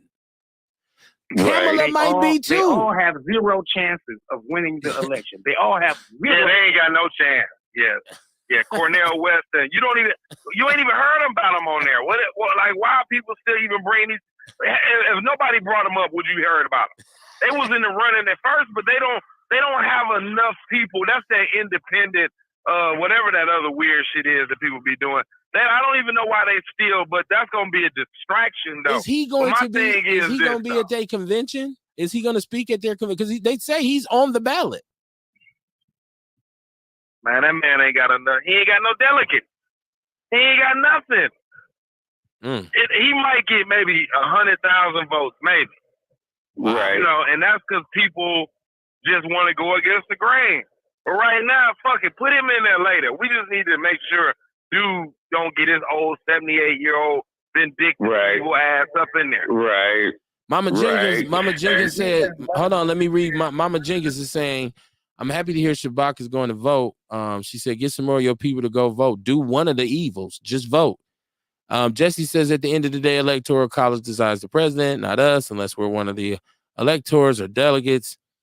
Let's see. He says, dear Dion, we do need to take responsibility for our action, and voting is an action. So voting blue, no matter who, the last 60 years has not helped us. Yeah, but okay, so because it's never worked, is this the right time for us to sit it out?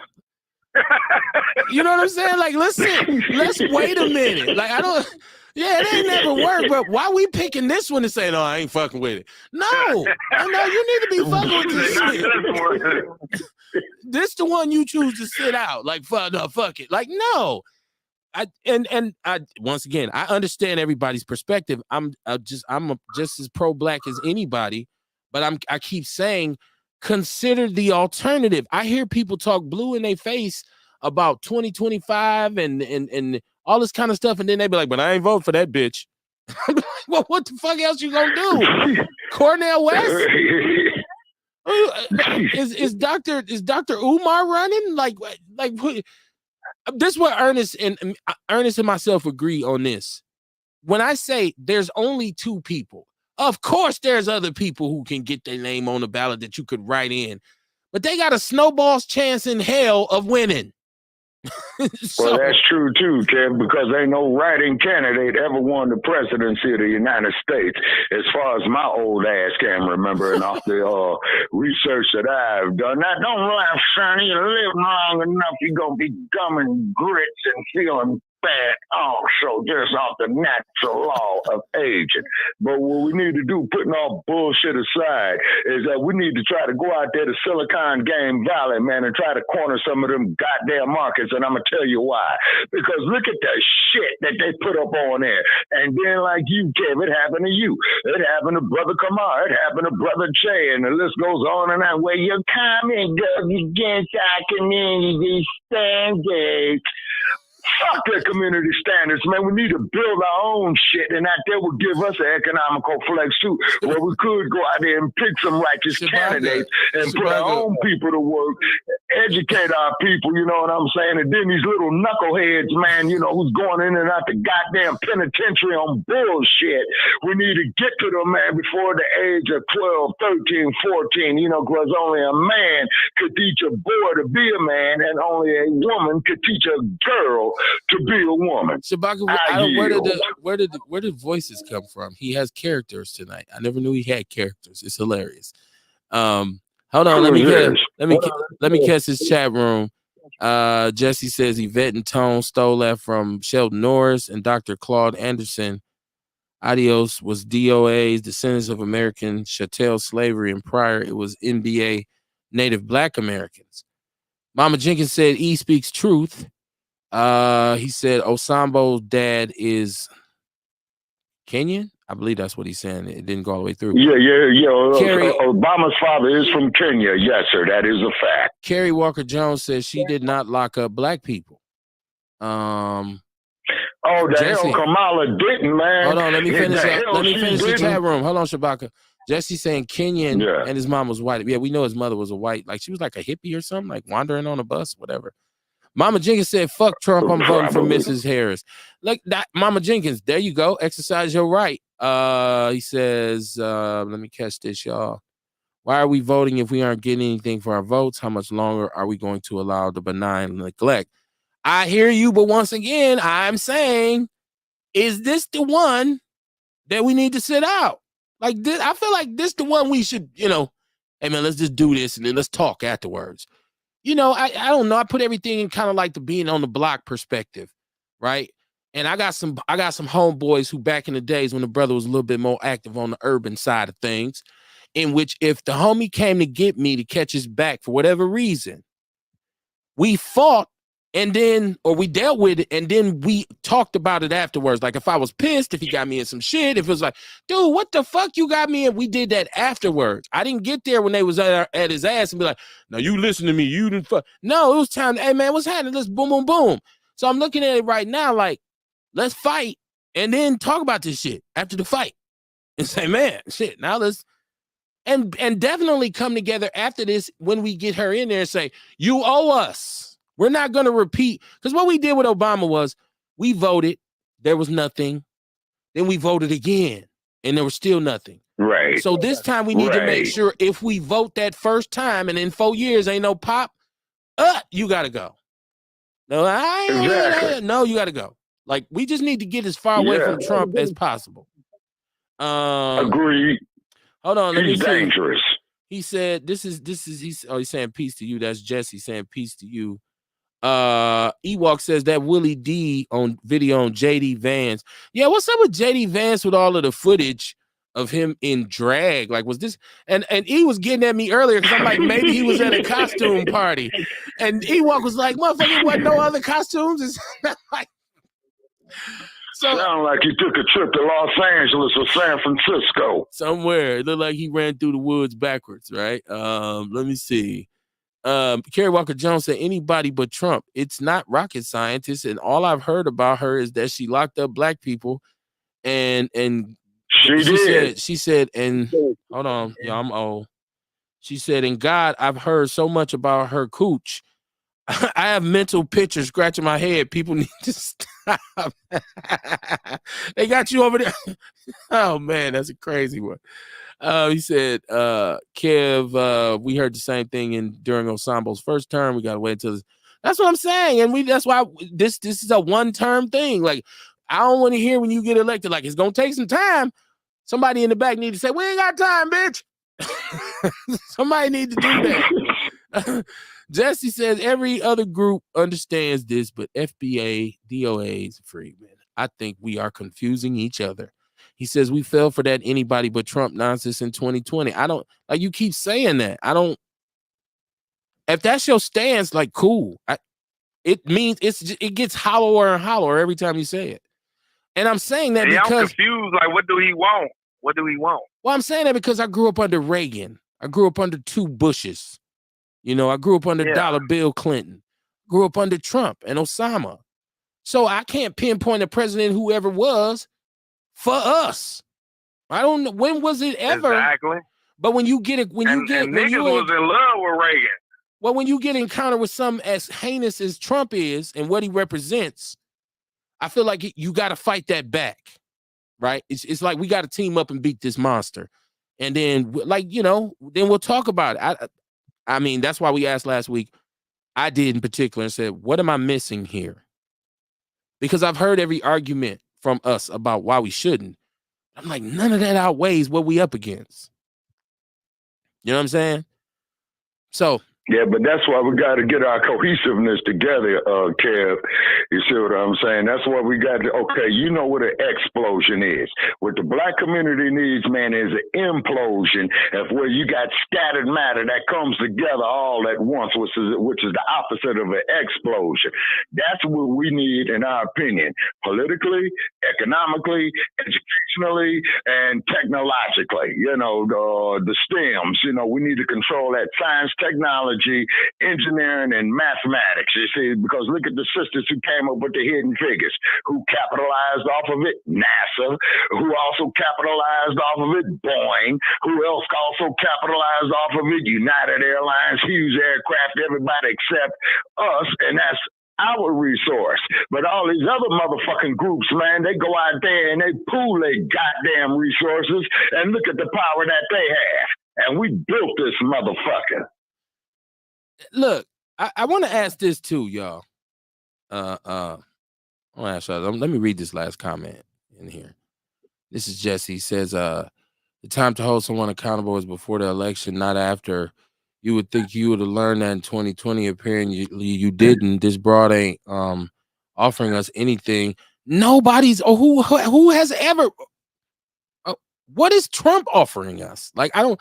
And you keep saying I didn't learn this lesson. I don't understand why you're saying because I said I'd rather vote for Kamala than Trump. You're saying I missed some lesson. I don't understand that. I don't understand that perspective. So I'm short-sighted because I choose some semblance of melanin over Trump. That makes me short-sighted.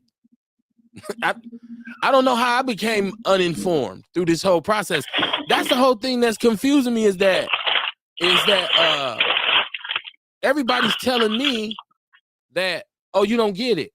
You don't understand. And I'm like, help me understand it. But nobody's telling me anything that helps me understand it. And I don't. Yeah. That's what I want to hear.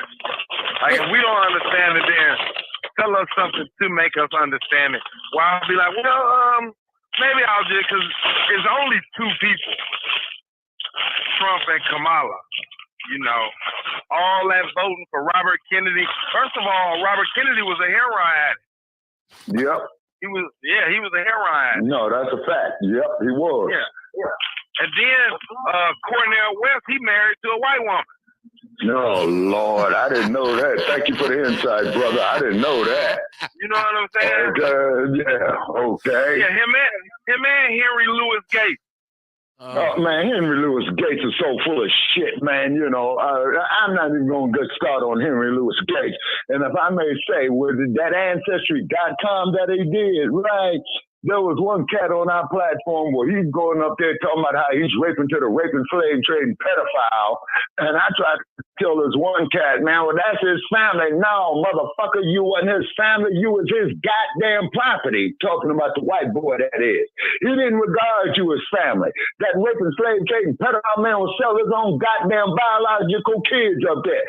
Look at Roots with Kizzy. Look at a movie called Band of Angels, man, with Yvonne DeCarlo that deals with that shit. Look at another movie, man, called The Imitation of Life, and you tell me. Thomas Jefferson. Did y'all? Okay, so yeah, another raping. Thomas Jefferson, another raping, slave trading pedophile. This is a different direction. This is a different direction because a lot of us. This was the Olympics that they just had. I feel like this had to be one of the most highly rated, because people were watching the Olympics, and in particular track and field, because there was a lot of black people from America, black Americans who excelled. And then there was people of melanin from other countries that excelled as well. But what I'm looking at is breakdancing being an Olympic event. And it just turned into this travesty of like, what in the entire hell? Now, let me say this. As I always call myself the hip hop snob, right? Like, because hip hop is the soundtrack to my life, right? Like, so some of them old brothers who grew up before me say, Motown, boy, you couldn't tell them shit about Motown because that was the soundtrack of their life. I grew up doing Motown, man. All they that kind of shit. Some hits, bro. So when we talk about hip hop, that's my shtick right there, right? So it's just to show that it's around the world, it's a global thing, that it burst into this, it exploded into this thing that people said it never would be. They added breakdancing to the Olympics. But what is the rules here? Listen, because in breakdancing, if you know hip hop, there are moves, right? There's some fluidity, but there's some things that could be technically scored. There's some things where we can say, no, windmills, spinning on your head, doing traditional moves, old school moves. It should be that. It shouldn't be free form dance. Some of these shit I seen, and then I seen a meme that said, I just realized that since breakdancing is an Olympic sport, I'm forced to see Lithuanian chicks dressed like TLC. I'm like, oh man, that was some culture vulture shit. Yeah, it was. That's just what I was about to say, brother. Culture vultures. You know, just like in Hollywood, you got culture vultures. You get these raggedy ass 6 o'clock looking bimbos going down there to Fredericks of Hollywood and getting ass plants and all that old type of crap, man. You know what I'm saying? Trying to look like the sister, but we're supposed to hate ourselves. I don't. And then I got mad. I got mad because the young boy Noah Lyles, I just felt like he was a little saucy. Like he was a little effeminate with his fingernails. I thought he was gay too, but he not though. Well, he might be bi. We don't know, but I thought he was foul when he spoke on the NBA players, because one thing as an athlete, what you do is you respect other athletes, right? I mean, basketball players and football players have always had a back and forth. That's natural, right? Like basketball players and football players, but you don't put your mouth on their business. So like he's saying, well, they the world champions and because they only play people in America. We go against everybody in the globe, on the globe. So the thing is, the basketball team goes and wins a gold medal. And this is an entire team is an NBA team. So I would say this shows you why they are world champions, because the best of the best in the NBA is the best in the world. So I didn't like that. What is he talking about? Well, he was saying that why do they call themselves the world champs when they win an NBA title? And he was saying, if anybody's world champs, it's like track and field athletes, because we race people from everywhere. Right, same thing in boxing, because you know that involves everybody around the world. And then too, Kev, I wanted to say too, is that boxing is out of the Olympics, and then I'm really pissed off, man, when they match that goddamn man up against a woman, man. You don't match men and women in boxing, man. You had travesties with that shit. That shit was bullshit. I mean, and then when you look at this motherfucker, you don't see no estrogen anywhere. Yeah, I don't. That's what I'm saying. So I got to look into, because boxing is. How is boxing out of the Olympics? Like, what the? Is it a loss of sponsorship? Like, what's going on there? I got to look into. What it is though, Kev, it's a loss of sponsorship. Plus, there was too much controversy, man, on making these fucked up decisions who won the fights. You see what I'm saying? Not so much in the Olympics, man, but throughout the world, competition matches at the amateur level during the off Olympic years. You see what I'm saying? So the Olympic committee said, "Fuck boxing. We're taking it up out the Olympics altogether." Damn. And I can understand and see the reasoning. I can't. That's wild to me. Like, I'm still getting an echo. Somebody giving me an echo. I don't know where that's coming. I hate an echo. Oh, it's probably eating these damn chocolate chips. Sorry about that. No, it's an echo. It's my voice. I can hear it. But anyways, but boxing is the sweet science. Like, how is it no boxing in the Olympics? Like, you set your regulations and you set your rules, and that's what you live by. You shouldn't be worried about what the rest of the world is doing. Like, and to prove your point even further, Kev, there's Clarissa Shields. Okay, she's the undisputed champion, man, and 3 weight divisions, I believe, but she was also an Olympic gold medalist twice. She's a 2-time Olympian. You know what I'm saying? So they shouldn't be having these men fighting the women. Let the women fight the women, man, and let the men go out there and nub and fight the men, man. You don't cross-dress that shit, man. You I feel like that's a no-brainer too. Sport. I feel like that's a no-brainer too. How we are? That's what we doing? Like, no, that's like a no-brainer. Like, he's a boy, she's a girl. Like, you don't let him fight. Like, that's no. So let me check this chat room. Jesse saying Cornel West actually has policy specifically for us, and has an FBA DOA Freeman vice president. But you want us to vote for Kamala Harris and her horse drinking vice president Walz. I'm gonna say this loud as I possibly can. I don't personally give a fuck who anybody votes for. I don't know if I can say that any clearer. Like, let me slow it down and say it. Me, Kevin Barnes, the Outlaw, I don't give a fuck who you vote for. If you want to vote for Kamala, vote for her. If you want to vote for Trump, vote for him. If you want to vote for Cornel West, vote for him. I don't care. It doesn't. At the end of the day, I'm not broken up about it. People could come in a whole group and say, we anti-Kamala, Kevin. I'll be like, oh, okay. Right? Like, it doesn't bother me. And I'm not trying to influence anybody to do either thing. My thing is, this is a platform. I'm the host, so I'm going to give my opinion and my perspective. We never tell anybody what to do on this show. As a matter of fact, for a long time, I've been saying, we don't tell anybody what to think. We just ask them to think. And sometimes we explain how we go about thinking, meaning getting yourself somewhere and keeping yourself informed, picking up knowledge, doing research and studying and trying to figure things out. But I don't tell you who to vote for. So if you want to vote for, you don't like Kamala, far be it for me to try to bring you over to the dark side. I don't care. I really don't. Mama Jenkins says, I was born when Truman was president, 1951. So I lived through all those old white men. It's time to change the White House, put a woman in as the head nigga in charge. She said, this will change some things. This was the best Olympics that I seen. She said, that's because we had a black man holding the torch and doing the crip walk. Snoop is a son of a gun, ain't he? And we talk about the Olympics. How can you not talk about Snoop? See, you're going to be talking about him in 2028 because he lives right down the street, man, from the L.A. Coliseum, which is in the heart of South Central L.A. I'm talking about his rise from this rapper who comes in, and initially, if people don't remember, Snoop was fighting a murder case. Remember Snoop was a pimp. I remember the case. Snoop was showing up with women on collars and leashes.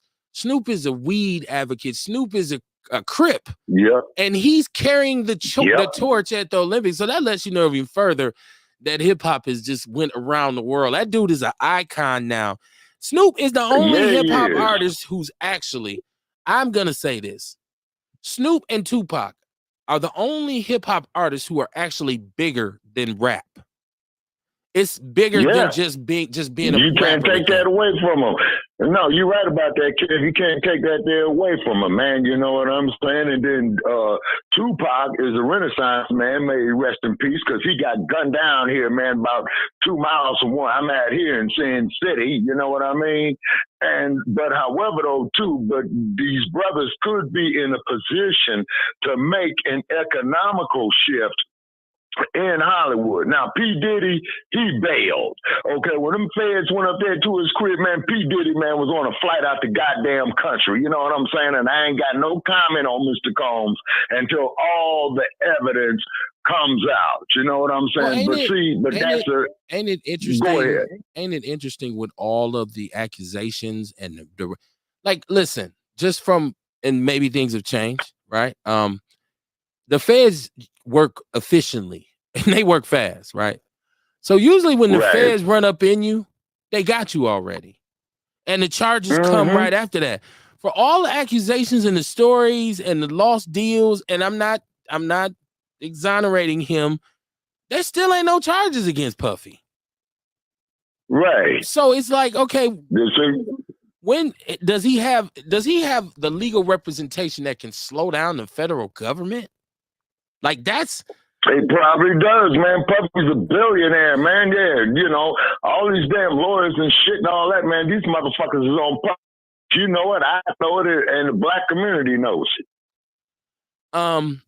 Shay's saying, he's saying Ricky Smiley told us to do our research, and he said, here's the thing, we already done our research, and that's why him and the Shields are upset.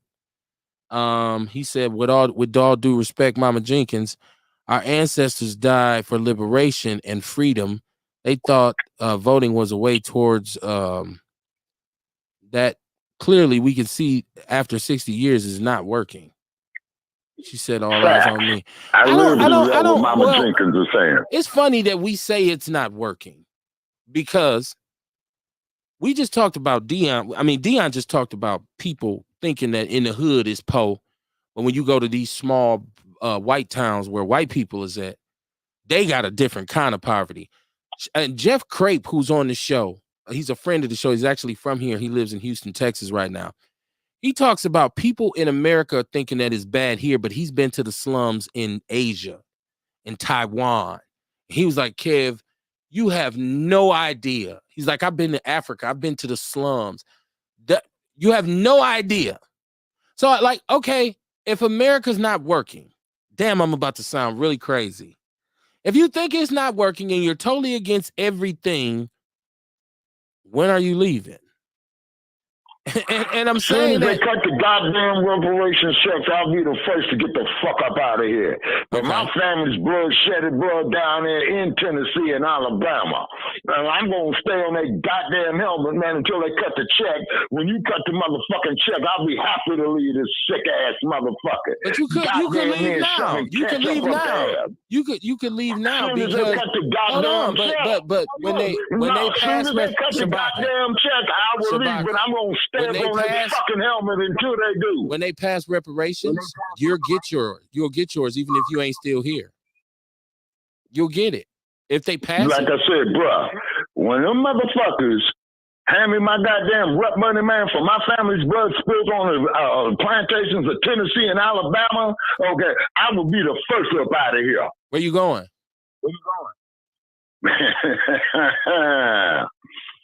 I don't know, man. There's a lot of places to choose from. You know what I'm saying? That's a great answer. I don't know. Listen. What I'm saying is, once again, to be on code as a people, are we now saying we are ready to sit out the political process in this country? We will have nothing to do with it. Right. Unless it is a foundational Black American candidate. If that's what we're doing, then we got to keep the same energy with everything across the board. Because you're going to deal with people, mixed race people. It's a melting pot. Some of us, we got people in our family who are married to white people. You got cousins and uncles that's half white. You ain't fucking with them either? Okay. Okay, hold on, though, Kev. Hold on, because we are not going to have a disagreement, man. After 4 years, man, I've been affiliated with you, man. We only disagree twice. You have to understand, Kev, they still qualified for the auction block, and that was that movie called Band of Angels, man. They made about 1957, 1958 that dealt with that, is because the rape and slave trading pedophile violated the woman's mother. The mother died, and she was always asking her father, well, why is mama buried over here and not buried over here with the other relatives? So the daddy died, he owed a debt, and they came and took up black ass's chattel. Lady, you worth $500, and the old man owes like about 50 grand, so we taking you as property, against the debt that he owes. You see what I mean? I ask you once again, what does that have to do with November 2024? Okay, what it has to do with November 2024, Kev, in my opinion, this is just an opinion, and you know what they say about an opinion. Over the years that I've looked, man, because me and Mama Jenkins, man, I think I'm just a little bit younger than her, but we went out and voted, man. We got knocked in the head. They hit us with fire hoses, man. The Black Panthers stood up. You saw what they did to the Black Panthers. That cross-dressing faggot Jag the Hoover who violated the damn laws that he swore to uphold, fabricated cases against us and what have you. See, so the reparations, man, is not just for the slavery, but it's for the Jim Crowism and all that on top of that. The Rodney King cases, the cases that happened recently there in your state of Milwaukee. What happened to the sister down there in Springfield, Illinois, recently with that punk-ass cop that's going to go shoot you're that right. woman. You are correct in all that. There's justification for reparations. But I keep saying, what does that have to do with this election in November 2024? Like, yes, it's true that we've come this slavery, we've been this Jim Crowism, we are behind the 8 ball on every fucking imaginable statistic and data piece. But yes, sir. At this point in November 2024, does any of that matter in relation to voting for somebody with some melanin in their skin versus a prejudiced old white dude? Like, I love people giving me history lessons when I ask them, but I'm asking about the future, not the past. I'm saying 2024 in November, there's a decision to make, and I know a lot of us feel like, I don't like them options, right? It's like a little kid, right? Like you give a little kid something, I don't want that. You give him something else, I don't want that either. but this is all you got, right? This is all you got in the house. Right. So you look at the little kid and you say, your ass gonna eat one of them. And the kid, I don't like that. Eventually, he or she gets hungry enough, they're gonna eat one or both of them. Right. More than likely both of them. So I'm saying black people now are acting like little kids, right? You gonna fold your arms up and hold your breath in the corner. Right? And while everybody else moves forward. That's our alternative. I don't think this is time for us, because it's funny that people to me who run for office then turn around and say, fuck the system. Why did you run for office then? All right. Well, probably cut some side deals, Kev. You know what I'm saying? That they do. You see what I'm saying? Look at Trump, man. You don't think that crooked bastard, man, when he was the president, man, was making some side deals for himself? And if the motherfucker did, man, I ain't mad at him. Shit, if I was a goddamn president, you damn right, man. You know, I'm going to be like Tricky to a point. Totally not like him, but yeah, I'm gonna make my money for doing this job and what have you. But at least I think that I would first of all go out here and do something, man, about the homeless. Then I go out here and do something, man, about these hungry children. Then I go up here and do something, man, about this warped educational system. A motherfucker like Dr. Ben Carson throw his ass in a insane asylum because Ben is taking too many of his meds. You should have seen Ben, man, on mainstream media a couple of weeks ago. Man, Ben was fucked up. Jesse said, he says, this is fun. This is what I'm talking about. He says, Kamala is Brahmin East Indian. Do you or any reviewers know anything about the caste system in India? If you look it up, that's the problem. He's right about that. Okay. She's part Indian. If Kamala was born and she was born during slavery time, her ass would be right on the motherfucking auction block with us. They want to say, you know what I'm saying? They want to make it no description. So I don't know. I'm kind of starting to think like he trolling or something because, You know, like if we didn't know her background, I couldn't, even with that one bitch, Nikki Haley, she looked black as a motherfucker to me. And she Indian too, you know what I'm saying? So, but we know this, Trump white as a motherfucker, so it don't make no difference though. You know what I'm saying? I don't give a fuck. Well, hold on. Because he's saying I said on Shabaka's Black Experience, I regretted voting for Biden and don't backpedal. But see, once again, like, is this something that, do I have to backpedal? Like, I don't have to justify my opinion on anything. So you said something, okay, maybe I did say that shit. Maybe I did. What's don't backpedal? What am I? I'm not running from shit. Like you're saying, like, you're not making sense. I don't know what point are you trying to prove? I don't know if it's just, see, this is what I'm talking about, the infighting of somebody. And I've already said, I don't care who you vote for. I've already said, vote for who you want. It's still, but yeah, you don't understand the caste system in India, and your people don't know, and you're backpedaling. Once again, let me say this. Let me say this one more time very clearly. I don't give a fuck who anybody votes for. Let me say it again. I don't know if I'm saying it right. I, Kevin A. Barnes Sr., personally, don't give a fuck who anybody else votes for. If you want to vote for the goddamn, hold on. If you want to vote for the Wizard of Oz, vote for him. I don't give a shit. It's not even that serious to me.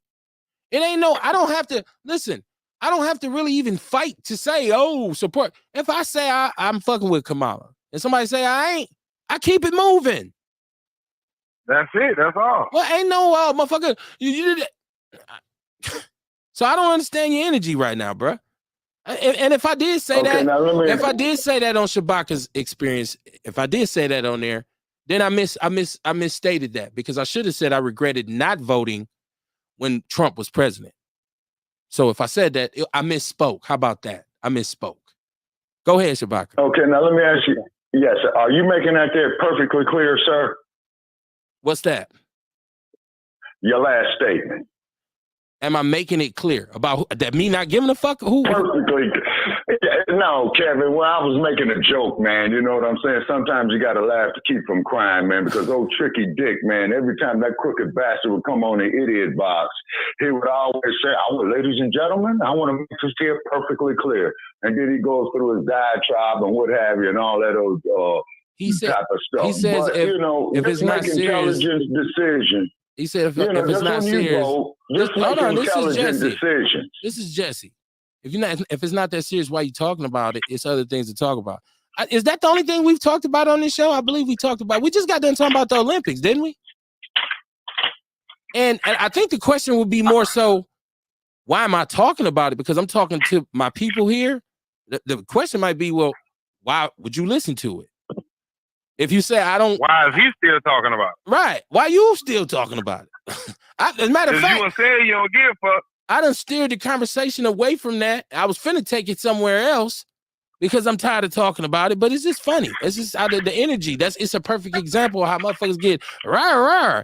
Ewok says smart dumb motherfuckers don't get it. They have talking points that are useless. Go ahead, Dion. But you know what though? When we was talking about the culture vulture situation earlier, I feel like this though, and I bullshit you not. That's why I said about that civil rights bill. I feel we can't have nothing to ourselves. Now these motherfuckers why these motherfuckers wanna take Juneteenth down to the Summerfest grounds. 20 years from now, the white folks gonna be in coattailed it, and now we don't. It's lost. It's lost. Yeah. It's lost. We're being forgot damn near, because 20 years. If God let me see it, 20 years from now, I'll be 66 years old. You know what I'm saying? And then and then once the new generation come on, you can't tell them the true meaning of it because they grew up in that meaning of it. You feel what I'm saying? No, that's facts, brother. It's like we can't have nothing to ourselves, like no bullshit. I don't like that about the motherfuckers, though. Ain't none of us try to join the Ku Klux Klan or the Nazis and shit, but they want to come. They want to come do our break dancing. They want to wear dreadlocks. They want to try to rap. They want to fuck our black women, and you know they get the nice looking black women, and when I see black dudes with these old scuffy ass looking, tire built Michelin man looking white, I be like, why they get the ugly ass white bitches, and then they get the fine black women? Leave white women alone. In other words, brother, they got high mileage on them. Yeah, you damn right about that. They got high mileage on them. Y'all leave them white women alone, man. Don't be dissing white women like that. I'm just saying though, for real though, Ken, they about to code and tell our shit, bro. Oh yeah, it ain't gonna be what it was.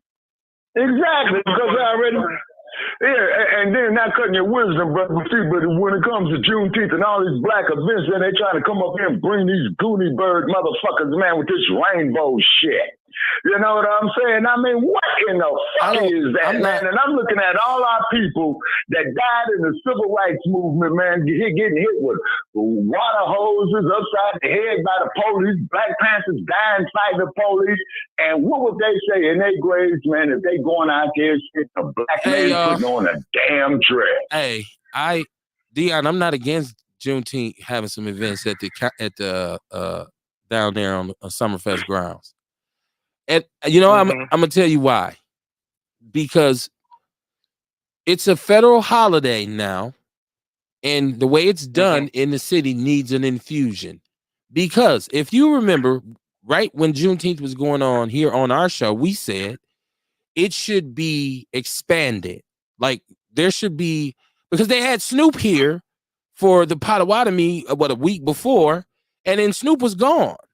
Like there should be an extension. It should be a music festival, an arts festival that goes with Juneteenth. The parade, the festivities on North Avenue, but it should be a chance for bigger, because the black vendors, then they should be assured that they can sell their shit at the Summerfest grounds, right? Right. I don't think it's bad. Well, once again, I can't say it won't happen right now. We don't know. Like black people, we're so emotional. This is I can't even, you just seen this. We see this right now. You see this in the comments. But we have seen it from history. We're so emotional. Anytime, as soon as they indicated that there would be an extension of Juneteenth, black people lost their goddamn, oh shit, they finna take Juneteenth from us. Most of y'all don't even go. But listen, we know from history that anytime you integrate these people into something that was for us, right? You understand? See, the thing about it is, I'm getting sick and tired of we got to teach them about us. They don't give a fuck about us. They want to maintain the status quo. They want to maintain their power. You think these motherfuckers don't know about slavery? You think they don't know what we've been through? They know, but they don't want to give up their power. Who said that white people? Who said that white people were going to be the administrators of the festivity? We don't even know what parts of Juneteenth would be down there. Why do you think it's automatically us teaching them something as opposed to them saying, "Hey, here's a bigger venue, a safer venue, a safer venue for you to have some events at"? How is that? We got to go teach you, share with the way. That ain't integrate. We used to have do you know where African World Festival used to be? It was at the Summerfest grounds. Every year. It was at the Summerfest grounds. So we don't have that anymore because of financial malfeasance. Let's just put it like that. And it wasn't them who did it, although the rates is pretty high to rent a space. But I'm saying, what's wrong with some Juneteenth Day events on the Summerfest grounds? Now, if it's a bunch of white people, you go down there and they out down there with dashikis and shit and beating on Congo drums and dancing, and I'm like, see, this some bullshit, y'all. Then we know not to go. Okay, now we'll go back to you. You're a smart guy. You always dissect things. Why now, Kevin? Why now? It's a federal holiday. Why not now? We need to further legitimize it. There's some places that you don't even get a day off. You get a day off work for the fucking George Washington. It's President's Day. You don't get a day off of work for Juneteenth Day, the day that we were supposedly emancipated. I agree. That's true. Okay, but if I may interject, gentlemen, there's one city, man, that does have a municipal holiday for Malcolm X's birthday. And guess what city that is? I would know. Newark, New Jersey.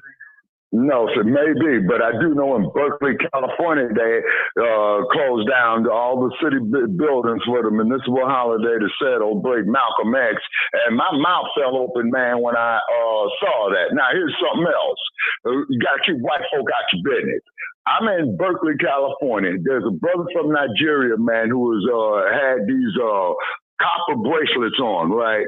So the brother was sitting up there telling me, well, we use the copper because of this, that, there, and so, right? Cracker sits there, opens up his goddamn mouth, and I said, white boy, how does this conversation between an African here and an African from the continent interest you? Man, he sat there, got red or whatever, and he walked the fuck off. See, that's the attitude that we got to have. When we deal with our issues, man, they got to be in-house, because you can best believe, man, this is what these goddamn white folks do, man. Rather if it's Milwaukee, rather if it's New York, rather if it's Los Angeles, rather if it's Seattle, Washington, or hell, rather if it's out in the middle of the goddamn boonies, man, of St. What's that motherfucker up there, man? Salt Lake City, Utah. You see what I mean? You got to keep the cracker out your business, like my grandma used to say. Yeah, but they're already in our business. Who do you think polices? Who do you think polices Juneteenth Day here? The Milwaukee Police Department with the Sheriff's Department. They're already in our business. Yeah, already so what are we talking about? We gonna keep them out of our business. Yeah. Listen, it's you gotta get a fucking permit from the city to have the shit. So they're already in our business. And that's all over. So I mean, listen, Mama Jenkins is saying in the chat room, she said it's not going to be down there. It's an event going on afterwards. That's what I'm saying. If it's an event associated, like I said, why not attach? Because listen, no national artist is gonna want to come here and perform on a, jamming 98.3 wooden stage. You say you can do down there a real concert associate. It can be gospel. You can go and bring in some of these, because there's African singers, folk singers right now who tour the planet performing. Right. We have the Coty Dance Company. We have all kinds of African things here. What's wrong with that? What's wrong with it saying, hey, we're gonna go down here for the arts festival now? We went to the parade in the daytime. We kicked it amongst ourselves. Now we're gonna go down here. The problem is what's gonna happen is just like everything else. We're gonna fuck it up and go down there and get to fight. We fight at State Fair. Well, that's what happened. We fight at State Fair. We fight at Summerfest. We fight at Jazz in the Park. We fought at Watch Stacks in the early 70s. See, it goes on and on. It goes on. So let me catch this. Earl Henning said, getting it off the street is a great idea to get sponsors. This is Shay. He said Democratic Shields demonized Ice Cube for his contract for Black America and the Platinum Plan. Now these same people got so much to say, and what us to vote for? Curry Mala, not Black Harris. Okay, I hear you. Okay, listen. Somebody tell me what's up with Busta Rhymes in a dress. Now I seen this, and if anybody, wait a minute, Kev, that's news to me. Busta Rhymes is in a dress. Busta Rhymes in a dress, and if there's any, man, if anybody has, man, I'm done, hold on, Shabbat, man. hold on, I'm done. If there's anybody who has Busta Rhymes in a dress, if there's anybody who has information regarding this, because I didn't even listen. I didn't listen to what he was saying. I know that there was a situation a couple months ago in which there was a bouncer who came out and said that Busta Rhymes is like a gay, he's a beard, he's a gay dude, he loved the fellas and all this kind of stuff. And I don't know if Busta Rhymes was playing off of that with his dress on. I didn't get the joke. I don't know why he had on the dress. So if anybody out there has any information on it, please let me know. I'm going to get out of here. Love to y'all, everybody who supports, everybody who watches. Shout out to Dion. Shout out to Ewok. Shout out to Shabaka. Shout out to Shay. Shout out to Mama Jenkins. Any and everybody. Kerry Walker Jones. If you rocking with the show, I appreciate y'all. I don't know where my co-hosts are at. I don't know. But hey, man, it's Outlaw Radio and I am the Outlaw. So, we got to keep it pushing. So wherever they're at, may God bless them. Once again, I think it's more important for us right now to just say we got to act pretty quickly. We can spend a lot of time arguing about it, which and you get blue in the face, and it's just a worthless circular conversation.